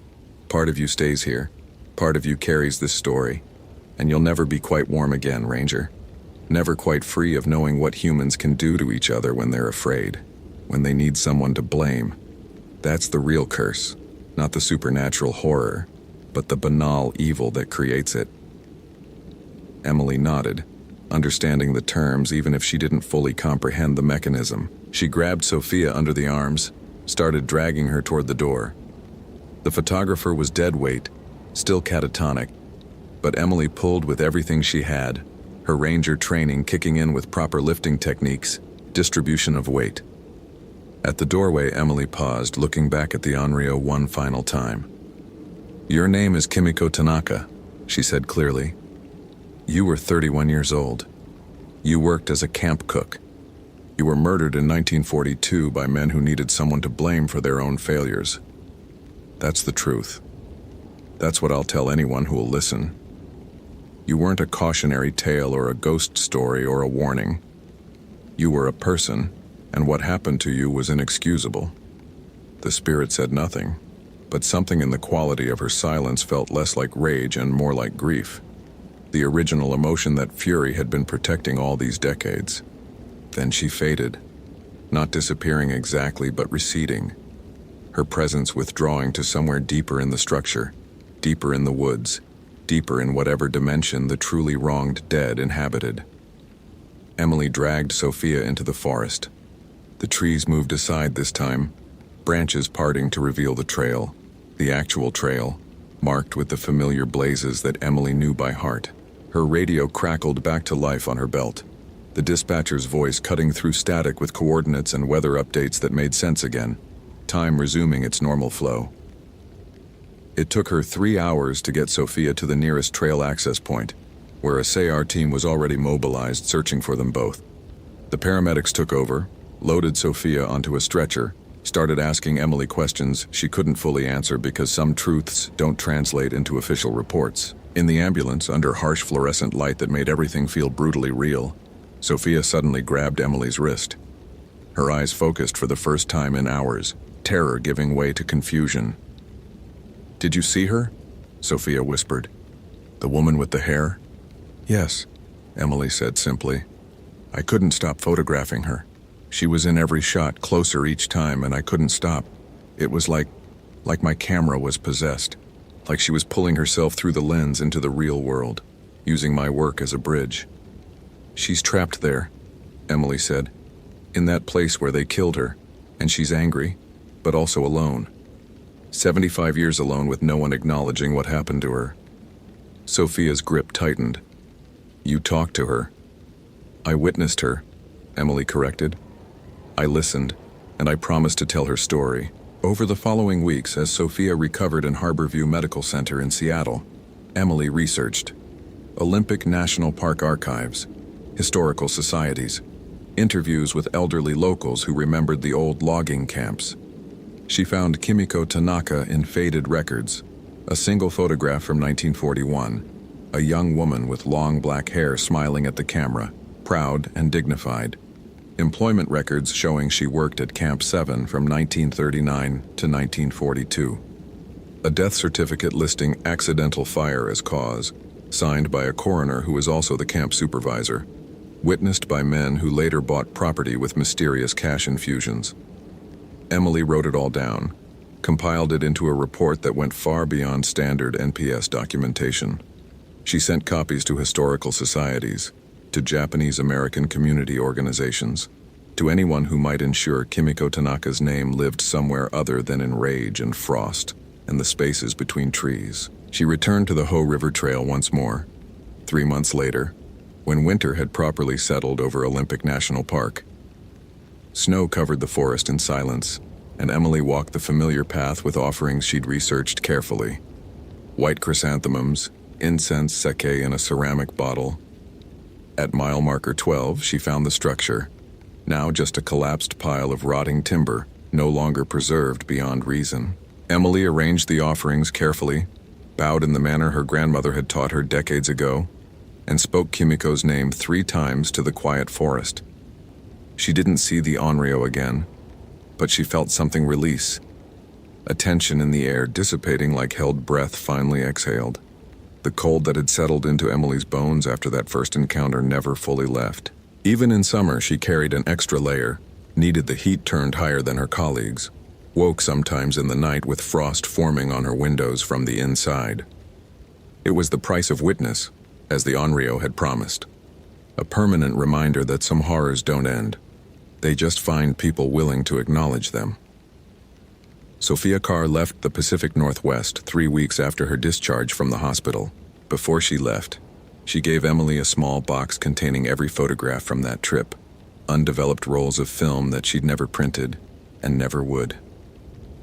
"I can't look at them," Sophia said, "but I can't destroy them either. Maybe someday someone will need to see what I saw. Maybe they'll understand better than I did." Emily kept the box in her ranger station office filed under evidence ongoing, because that's what it was.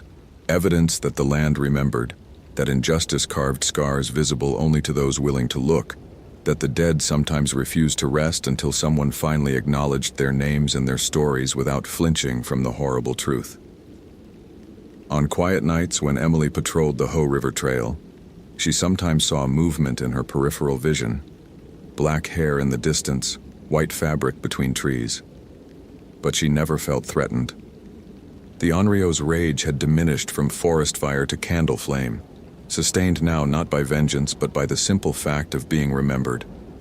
Kimiko Tanaka existed in record now, her humanity preserved in documents and interviews, and Emily's steadfast refusal to let her story be reduced to ghost story cliché. The forest kept its secrets, but some secrets needed telling. Some wounds needed witness before they could begin to heal, and Emily, with her cursed gift of sensitivity, her unwanted receptiveness to the suffering of the dead, had finally found the purpose it implied, not to flee from the horror humanity created, but to stand in it long enough to say the names of those it destroyed. On her final patrol before winter closure of the trail, Emily placed one last offering at mile marker 12, a photograph she'd found in the archives, the one of Kimiko smiling in 1941, her long black hair catching sunlight, proud and alive and deserving of better than she received. She weighted it down with stones so it wouldn't blow away, a marker for a grave that never officially existed, a memorial for someone who'd been erased from records, but never from the land that absorbed her anguish. The temperature dropped as Emily stood there, her breath misting in the late autumn air. But this time the cold felt different, less like assault and more like acknowledgement, less like curse and more like covenant. She'd promised to remember, and she would. For the rest of her life she'd carry this story, this cold, this knowledge of what humans could do to each other when fear turned neighbor against neighbor. That was the real horror Kimiko Tanaka had tried to teach her. Not the supernatural manifestation, but the all-too-human cruelty that created it. The rope and the fire and the shaved head were Gothic window dressing on a simple, terrible truth. That injustice doesn't die with its victims, and shame outlives those who should have carried it. Emily touched her fingers to the photograph, bowed once more and walked back down the trail toward civilization. The forest watched her go, the trees standing sentinel over secrets they'd held for 7 decades and would hold for 7 more. And somewhere in the spaces between those trees, a woman with long black hair and a white dress stood beside her own image, finally witnessed, finally named, finally remembered for who she'd been before humans made her into something else. The cold followed Emily down the mountain, settling deeper into her bones with every step. But she didn't mind anymore. It was honest, this cold. A fair price for truth, for justice delayed but not fully denied, for the hard work of looking at horror without flinching and saying, yes, this happened, and someone needs to remember so it doesn't happen again. That was enough. That had to be enough, because some stories didn't have happy endings, only true ones. And truth was its own kind of memorial for those who died in rage and shame, and the terrible silence of being forgotten. Emily Sorensen walked out of the forest carrying Kimiko Tanaka's story like a weight she'd never fully set down, and in the years that followed, whenever someone asked about the cold that never left her, she'd tell them about the woman who was murdered in 1942, whose name was erased from history but not from the land, who taught a young ranger that the most haunting ghosts are the ones we create through our own cruelty. That was the story. That was the witness. That was the price and the purpose both. Hope you felt genuine terror.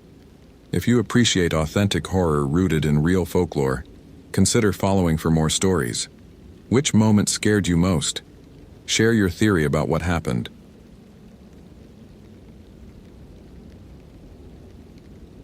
The photographs were wrong. Not blurry, not corrupted. Wrong. Benjamin Reeves had taken them himself 3 days ago. Empty trail, afternoon light through Douglas firs, routine documentation. But the face in frame 14 hadn't been there. Couldn't have been there. A woman's face, pale as paper, partially obscured by black hair, staring directly at the camera from between 2 trees he'd walked past without seeing anything. He'd noticed it an hour ago while cataloging the week's patrol images on his laptop. At first he'd thought it was a trick of shadow and moss, the kind of pareidolia that made people see faces in wood grain or clouds. But when he zoomed in, the resolution was too good, the details too specific. The woman's eyes were open. She was looking at him. Benjamin's hands had gone cold. Not a chill, but a sudden absence of warmth, as if the heat had been pulled from his skin. He knew that feeling, had felt it before in certain sections of the Hoh rainforest where the moss grew thick enough to muffle sound completely. In the abandoned homestead near Deer Park where the air tasted like rust. In the grove of Sitka spruces near Rialto Beach where birds refused to nest despite ideal conditions. He'd learned to ignore that feeling during his 8 years as a ranger at Olympic National Park. Learned to rationalize it as nothing more than his mind playing tricks.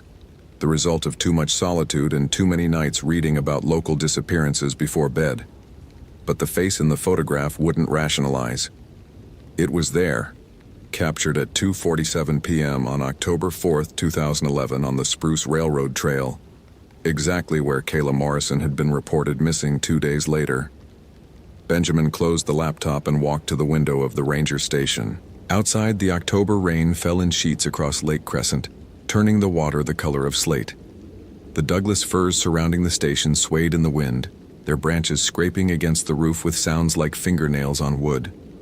It was 11:47 p.m. He was alone. He'd been alone since his shift partner, Dave Chen, had transferred to North Cascades 3 months ago, leaving Benjamin as the sole overnight presence at the Fairholme station. The face in the photograph had Kayla Morrison's bone structure. He was sure of it now. He'd studied her missing person photo for days. The 26-year-old graduate student from Seattle who'd been researching old-growth forest ecology, last seen on the Spruce Railroad Trail on October 6th. Her car had been found in the parking area, tent still set up at her permitted campsite, field notes organized neatly in waterproof bags. No signs of struggle, no signs of anything except an abrupt absence, as if she'd simply stepped off the edge of the world. But she'd been there on October 4th, in Benjamin's photograph, 2 days before she was reported missing, which meant either his camera's timestamp was wrong or something impossible had happened. Benjamin opened the laptop again. The face stared back at him, partially obscured but unmistakable now that he knew what he was looking for. The way the hair fell across her features, the angle of her jaw. But the expression was wrong. Kayla's missing person photo showed a woman with bright eyes and an easy smile. The face in frame 14 had no expression at all. Just a blank, terrible stillness. He scrolled to frame 15. Empty trail, identical angle, 1 second later. Frame 16. Empty. 17. 18. All empty. Just the one image with the face, as if she'd existed for exactly 1 second before vanishing again. The cold feeling spread from Benjamin's hands up his arms. Not fear exactly. He'd learned to distinguish between rational concern and the other thing, the sense that had plagued him since childhood. His grandmother had called it sensitivity, the Portuguese word sliding off her tongue with a mixture of pride and warning. She'd had it too, she said, the ability to feel when places were wrong, when the boundary between what should be and what shouldn't be had worn thin. She'd told him to trust it, to listen when his body warned him. But his parents had been scientists, rational people who dismissed his childhood nightmares as overactive imagination. By the time he was 12, he'd learned to suppress it, to build walls between his conscious mind and whatever part of him registered wrongness like others registered temperature.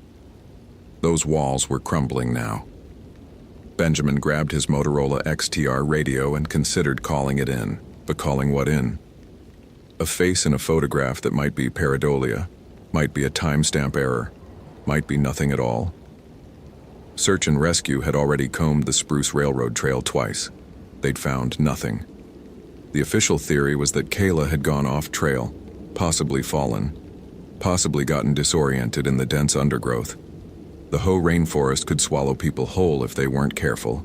Every year, someone underestimated the terrain, overestimated their navigation skills, and vanished into the green cathedral of moss and ferns and ancient trees. But Benjamin had walked that section of trail. He'd felt it. The wrongness had been so thick he'd nearly turned back, had forced himself to continue only because turning back would have meant acknowledging what he was feeling, and he'd spent too many years building those walls to let them collapse over a feeling. He saved the photograph to a flash drive and shut down the laptop. Outside, the rain intensified, drumming against the station's roof with increasing urgency. The wind howled through the Douglas firs, and Benjamin thought he heard something else beneath it. A sound like breathing, rhythmic and wet. He stood absolutely still, listening. The sound faded. Probably just water running through the downspouts. Probably nothing. His Garmin GPS Map 64 sat on the desk next to his rain gear. He picked it up, checked the battery level, and clipped it to his belt. He told himself he was just being prepared, that checking his gear was routine, but he knew he was lying. He was preparing to go out there, to the Spruce Railroad Trail, to the exact spot where he'd taken frame 14. The rational part of his mind, the part his parents had nurtured and his training had reinforced, told him this was stupid. It was nearly midnight. The rain was getting worse. He was alone, and if something happened, there'd be no one to call for backup until the day shift arrived at 6 a.m. But the other part of him, the part he'd spent years trying to suppress, was screaming. That part knew something was wrong with a certainty that transcended logic, and it wouldn't let him rest until he'd gone back to that trail. Benjamin put on his rain gear, a Gore-Tex jacket and waterproof pants, both dark green with the National Park Service logo, and grabbed his Streamlight ProTac flashlight. He checked his emergency kit, first aid supplies, emergency beacon, space blanket, waterproof matches, compass. His bench-made bushcrafter knife hung from his belt in its leather sheath. Everything regulation, everything by the book, as if following procedure could protect him from whatever he was about to walk into. He left a note on the desk. Spruce Railroad Trail, 11:58 p.m., investigating Morrison disappearance, and locked the station behind him. His Ford F-250 sat in the parking area, water streaming off its hood. The drive to the Spruce Railroad trailhead would take 20 minutes in good weather. In this rain, probably 30. Benjamin started the engine and pulled onto Route 101, heading west. The windshield wipers fought a losing battle against the downpour. The road was empty, the forest pressing in from both sides, a solid wall of darkness broken only by his headlights. He passed the turnoff to Storm King Ranger Station, past the boat launch at Fairholme, past the handful of cabins where tourists stayed in summer but which now sat dark and abandoned with the approach of winter. The Spruce Railroad Trail parking area appeared on his right, a small pullout barely visible in the rain. He parked next to Kayla Morrison's car, a silver Honda Civic that had been sitting here for over a week now, waiting for an owner who would never return. The sight of it sent fresh cold through Benjamin's chest. He grabbed his flashlight and stepped out into the rain. The sound of water hitting his hood was deafening. Rain poured through the canopy above, channeled by thousands of branches and leaves into concentrated streams. Benjamin switched on the flashlight and started down the trail. The beam cut through the darkness, illuminating the narrow path that ran along Lake Crescent's northern shore. To his left, the lake was invisible beyond the trees, though he could hear waves lapping against the rocky beach. To his right, the forest rose steeply, old-growth Douglas firs and western hemlocks creating a ceiling so dense that even in daylight, the trail existed in permanent twilight. He walked quickly, counting his steps. The spot where he'd taken frame 14 was approximately half a mile in, just before the first tunnel. The trail here had been part of an old railroad line that once hauled timber and supplies around the lake. Now the rails were gone. The grade converted to a hiking path, but the tunnels remained. 3 of them carved through solid rock, dark throats that swallowed hikers for brief stretches before spitting them back out into the filtered green light of the rainforest. Benjamin's sensitivity kicked in before he reached the spot. It hit him like walking into a wall of ice water, that sudden, breath-stealing cold that had nothing to do with temperature. The air itself felt wrong, too thick, pressing against him from all sides. His flashlight beam seemed weaker somehow, as if the darkness here was denser, hungrier. He stopped walking. This was it, the exact spot. He recognized the 2 Douglas firs on the right side of the trail, their trunks marked with the bright green moss he'd photographed. But something was different now. Between the trees, just visible in his flashlight's beam, was a shape. A dark mass that hadn't been there 3 days ago. Benjamin approached slowly, his heart hammering against his ribs. The shape resolved as he got closer. A tent. Not Kayla's tent. Hers was still at her campsite, miles away. This was different. Older. The fabric was stained dark with moisture and something else. Something that might have been mold or might have been blood. It was partially collapsed, the support poles bent at unnatural angles. He called out, "National Park Service. Is anyone in there?" No response.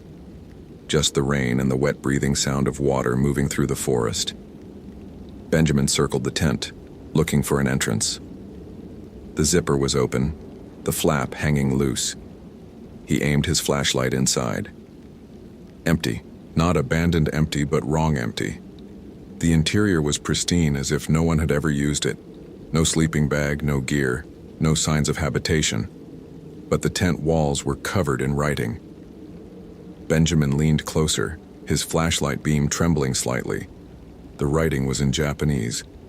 Kanji characters, hundreds of them, covering every inch of fabric in neat, obsessive rows. He didn't read Japanese, but he recognized the repetitive nature of the text. The same characters over and over again, written with what looked like charcoal or dried blood. The cold intensified. Benjamin's breath came out in visible puffs now, despite the October temperature being in the mid-50s. His sensitivity was screaming at him to run, to get back to his truck, to call for help. But he couldn't move. The writing held him transfixed, the characters seeming to shift in his peripheral vision, rearranging themselves into patterns that his conscious mind couldn't quite process, but that some deeper part of him recognized as profoundly wrong. A sound behind him. Footsteps on wet trail. Benjamin spun, his flashlight beam cutting through the rain. Empty trail. Nothing but Douglas firs and western hemlocks and the thick carpet of ferns that covered the forest floor. But he'd heard footsteps, he was certain. The distinctive sound of boots on packed earth and gravel. Kayla? His voice came out hoarse. Kayla Morrison?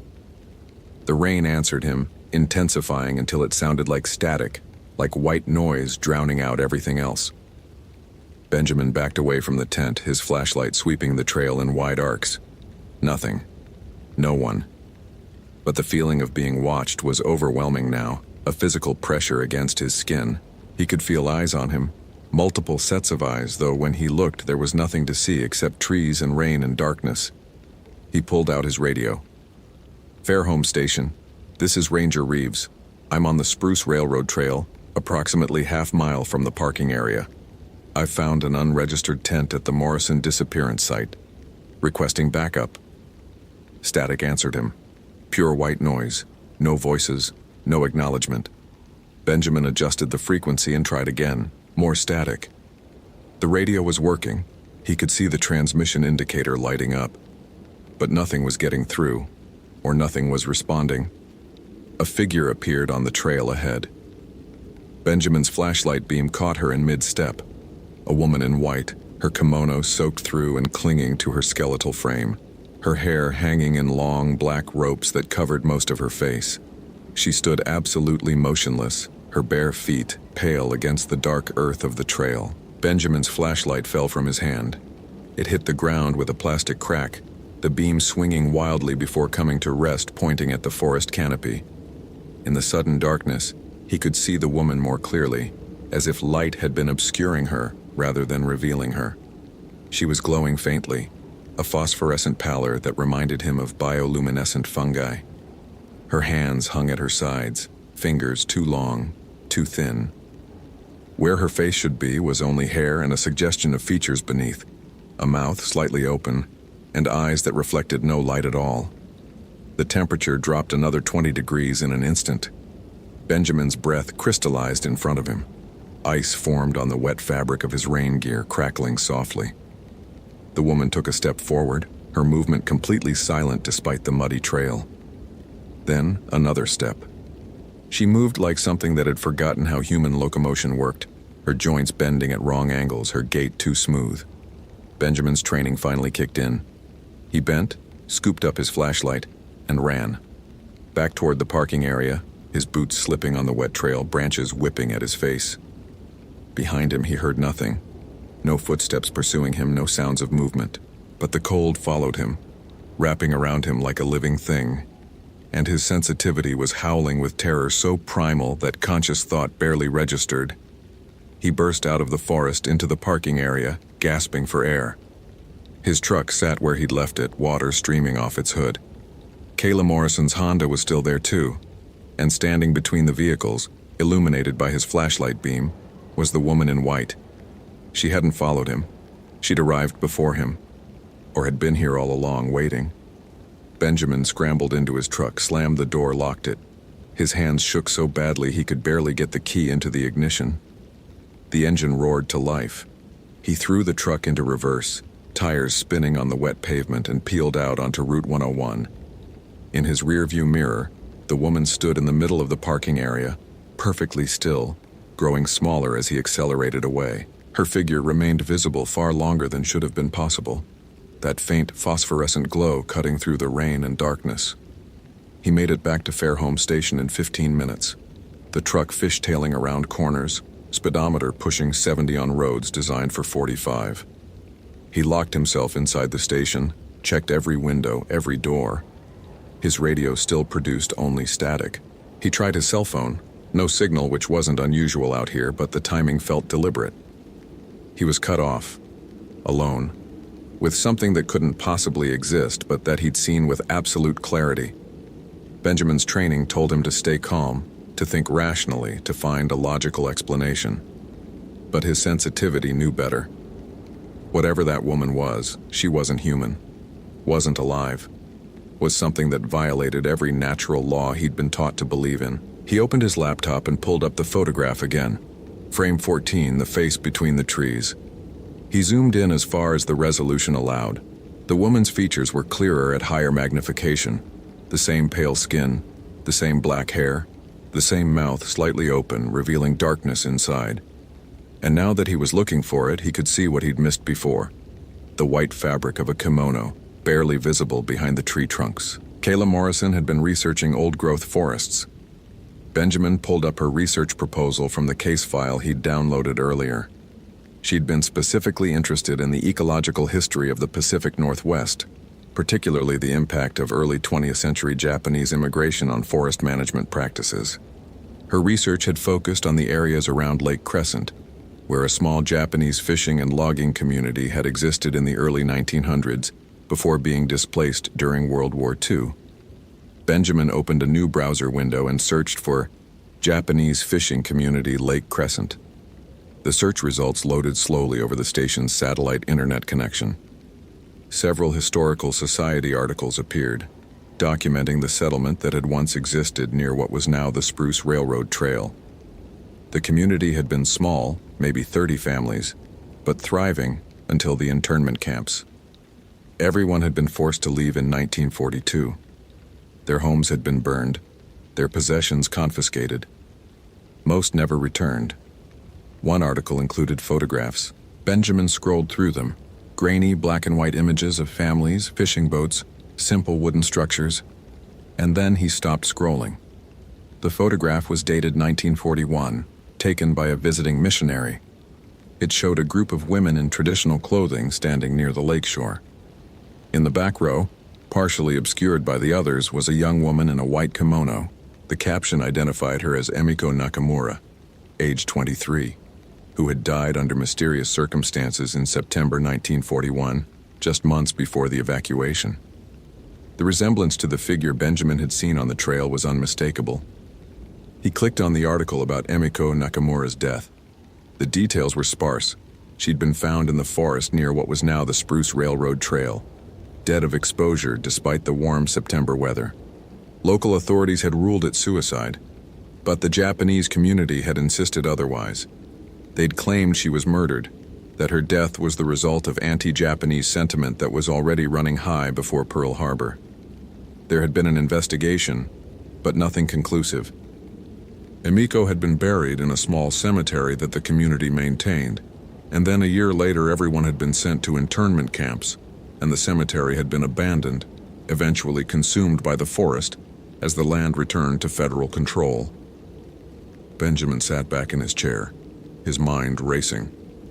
A Uri. That's what he'd seen. A vengeful spirit from Japanese folklore, the ghost of someone who'd died with extreme trauma or injustice, unable to rest. Uri appeared as they had at death.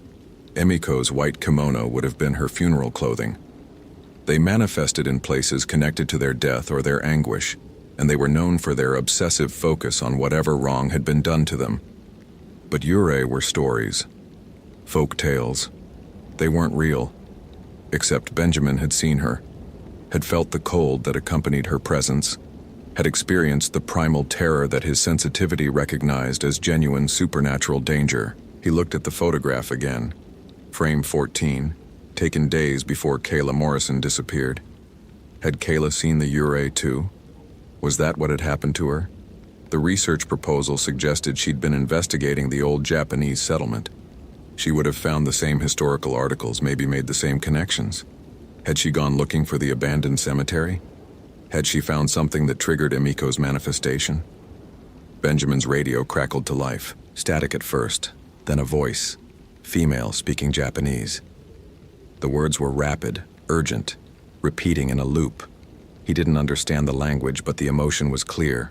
Rage, grief, an accusation or a curse, spoken with such venom that the radio speaker distorted. Then English breaking through the Japanese. "Help me." Kayla Morrison's voice, distant and hollow. "Please, help me. She won't let me." Static drowned out the rest. Benjamin grabbed the radio. "Kayla? Kayla Morrison, where are you?" The Japanese voice again, louder now, the words bleeding together into a sound that was no longer quite language. The radio speaker started smoking. Benjamin dropped it as the plastic casing cracked, the components inside melting from heat that shouldn't have been possible from a simple battery-powered device.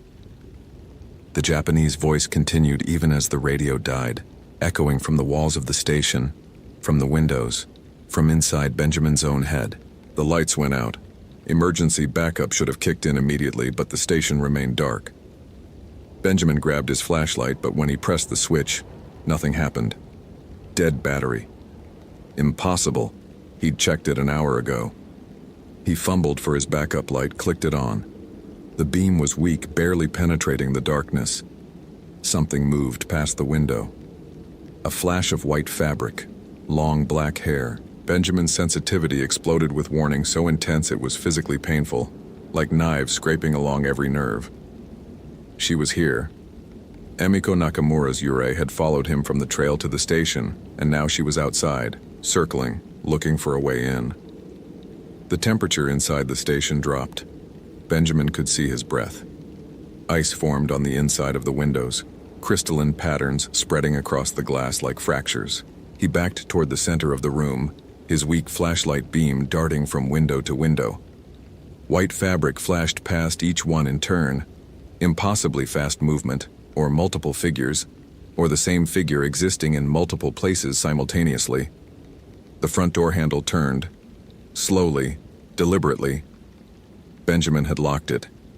He was certain he'd locked it.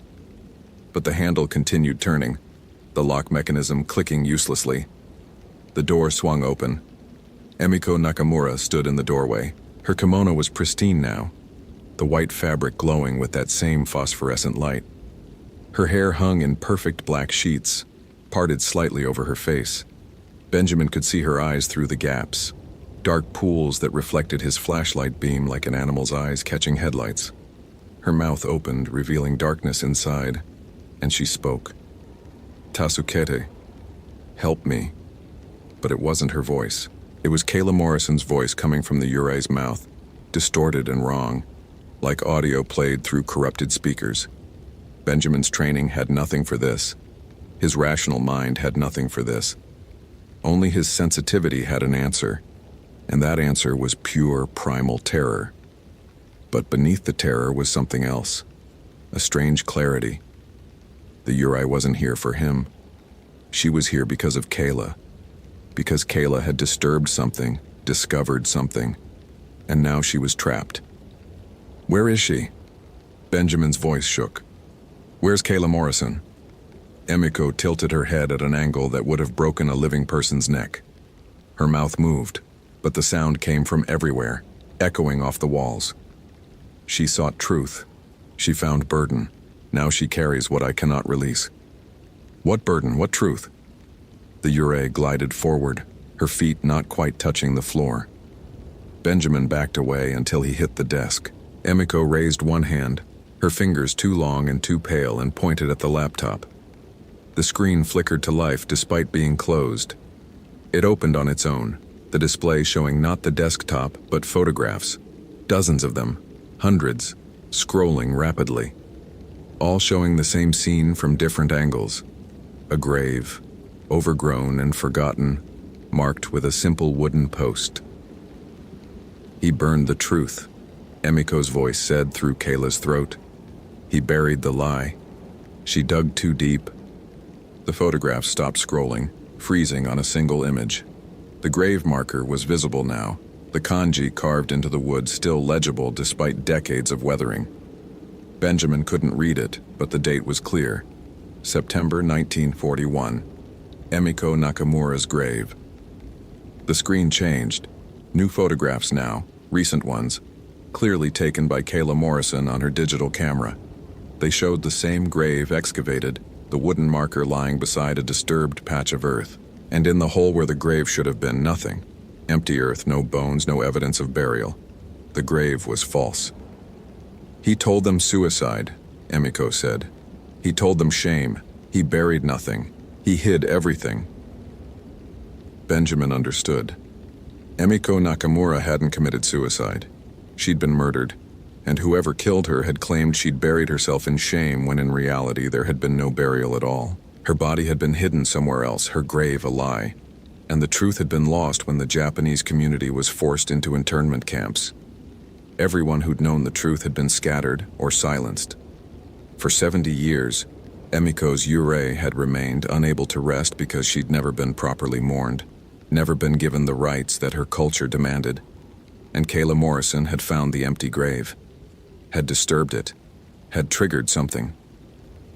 "Where is Kayla?" Benjamin asked again. Emiko's figure began to flicker like a corrupted video signal. Behind her, the doorway showed not the parking area but something else. A forest that looked almost but not quite like the Olympic rainforest. The trees were too dense, the darkness too complete.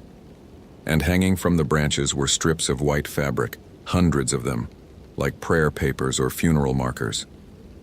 "She walks where I walk," Emiko said. "She sees what I see.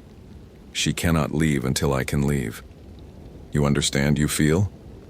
His sensitivity. She was talking about his sensitivity. She knew he could feel the wrongness, could perceive what others couldn't. That's why she'd appeared in his photograph. Why she'd led him here. She needed someone who could bridge both worlds, the rational and the supernatural. "How do I help her?" Benjamin asked. "How do I help both of you?" "Find the bones." Emiko's voice was fading, becoming harder to hear over a sound like wind through trees. "Give them proper rest, tell the truth, let me go." "Where are the bones?" The Yurei's mouth opened wider, impossibly wide, revealing not darkness now but a glimpse of that other forest, the one behind her in the doorway.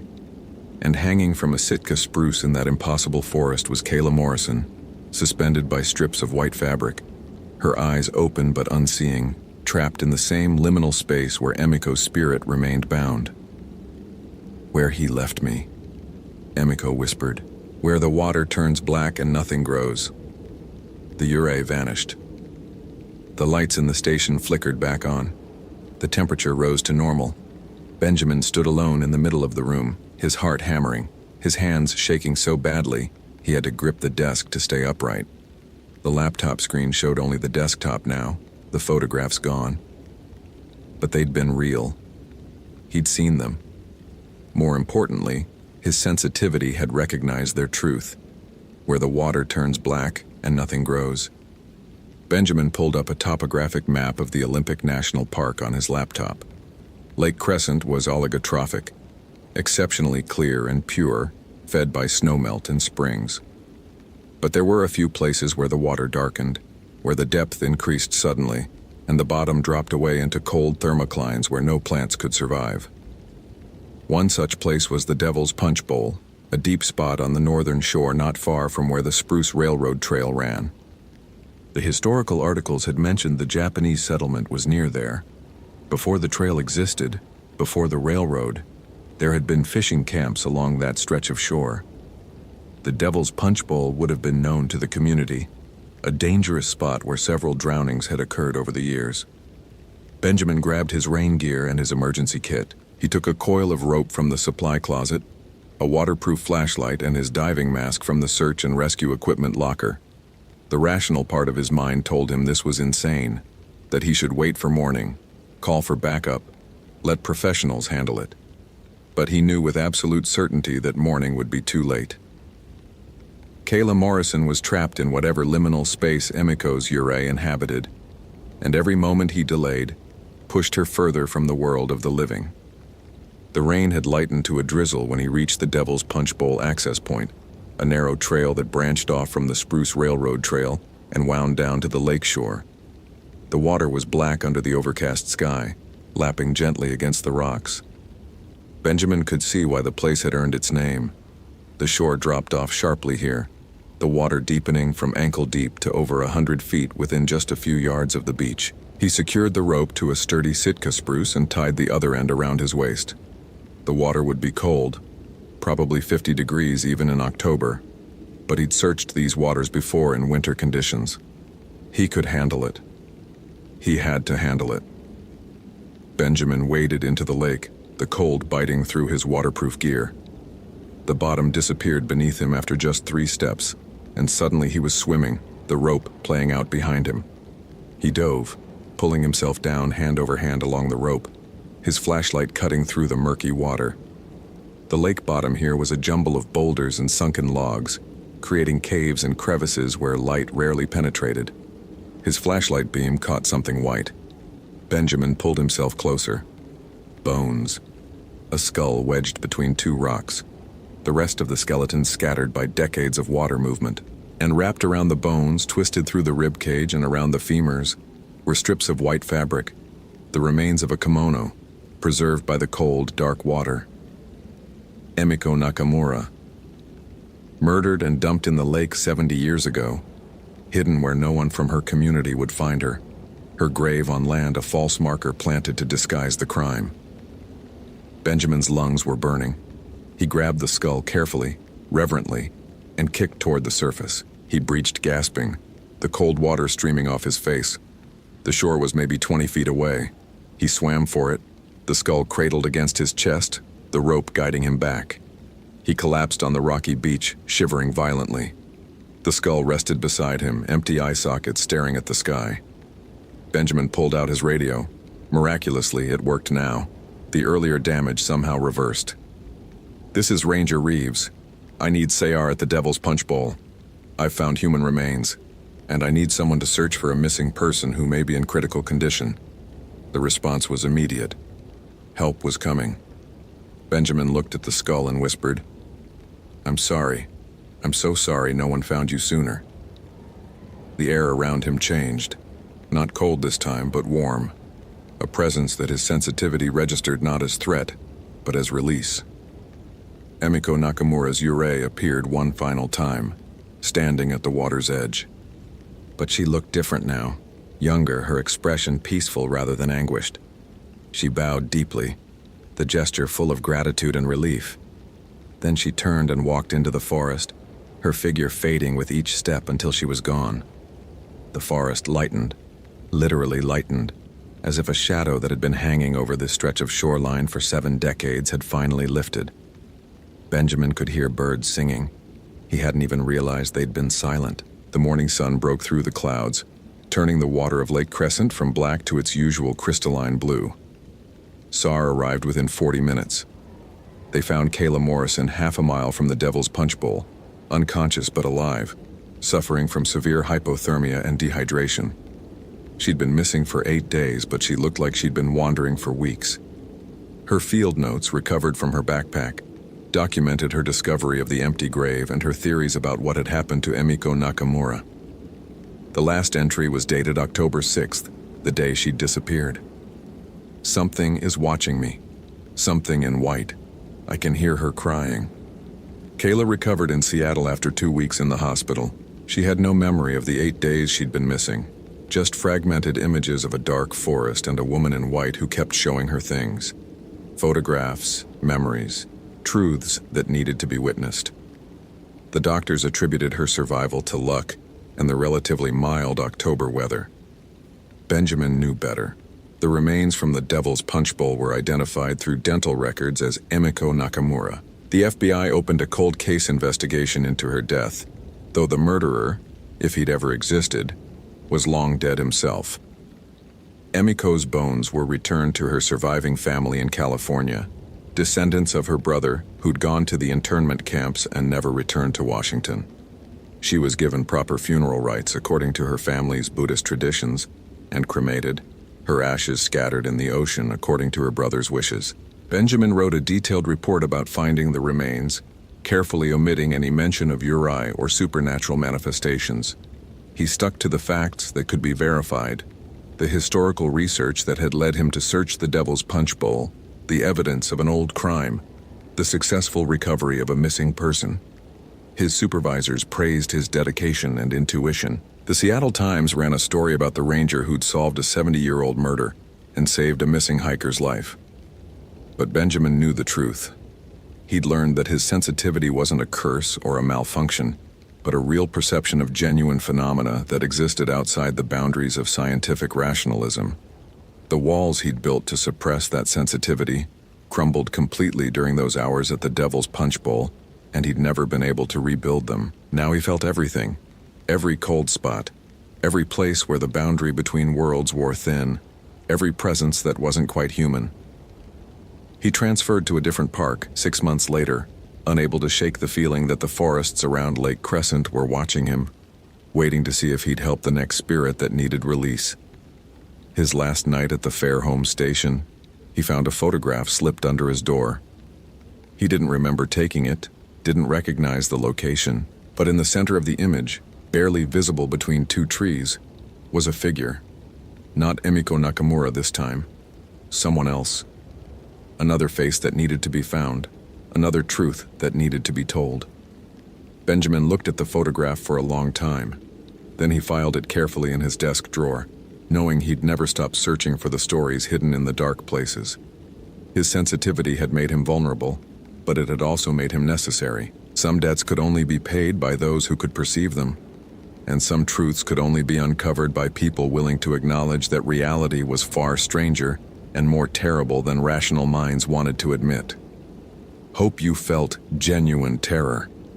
If you appreciate authentic horror rooted in real folklore, consider following for more stories. Which moment scared you most? Share your theory about what happened.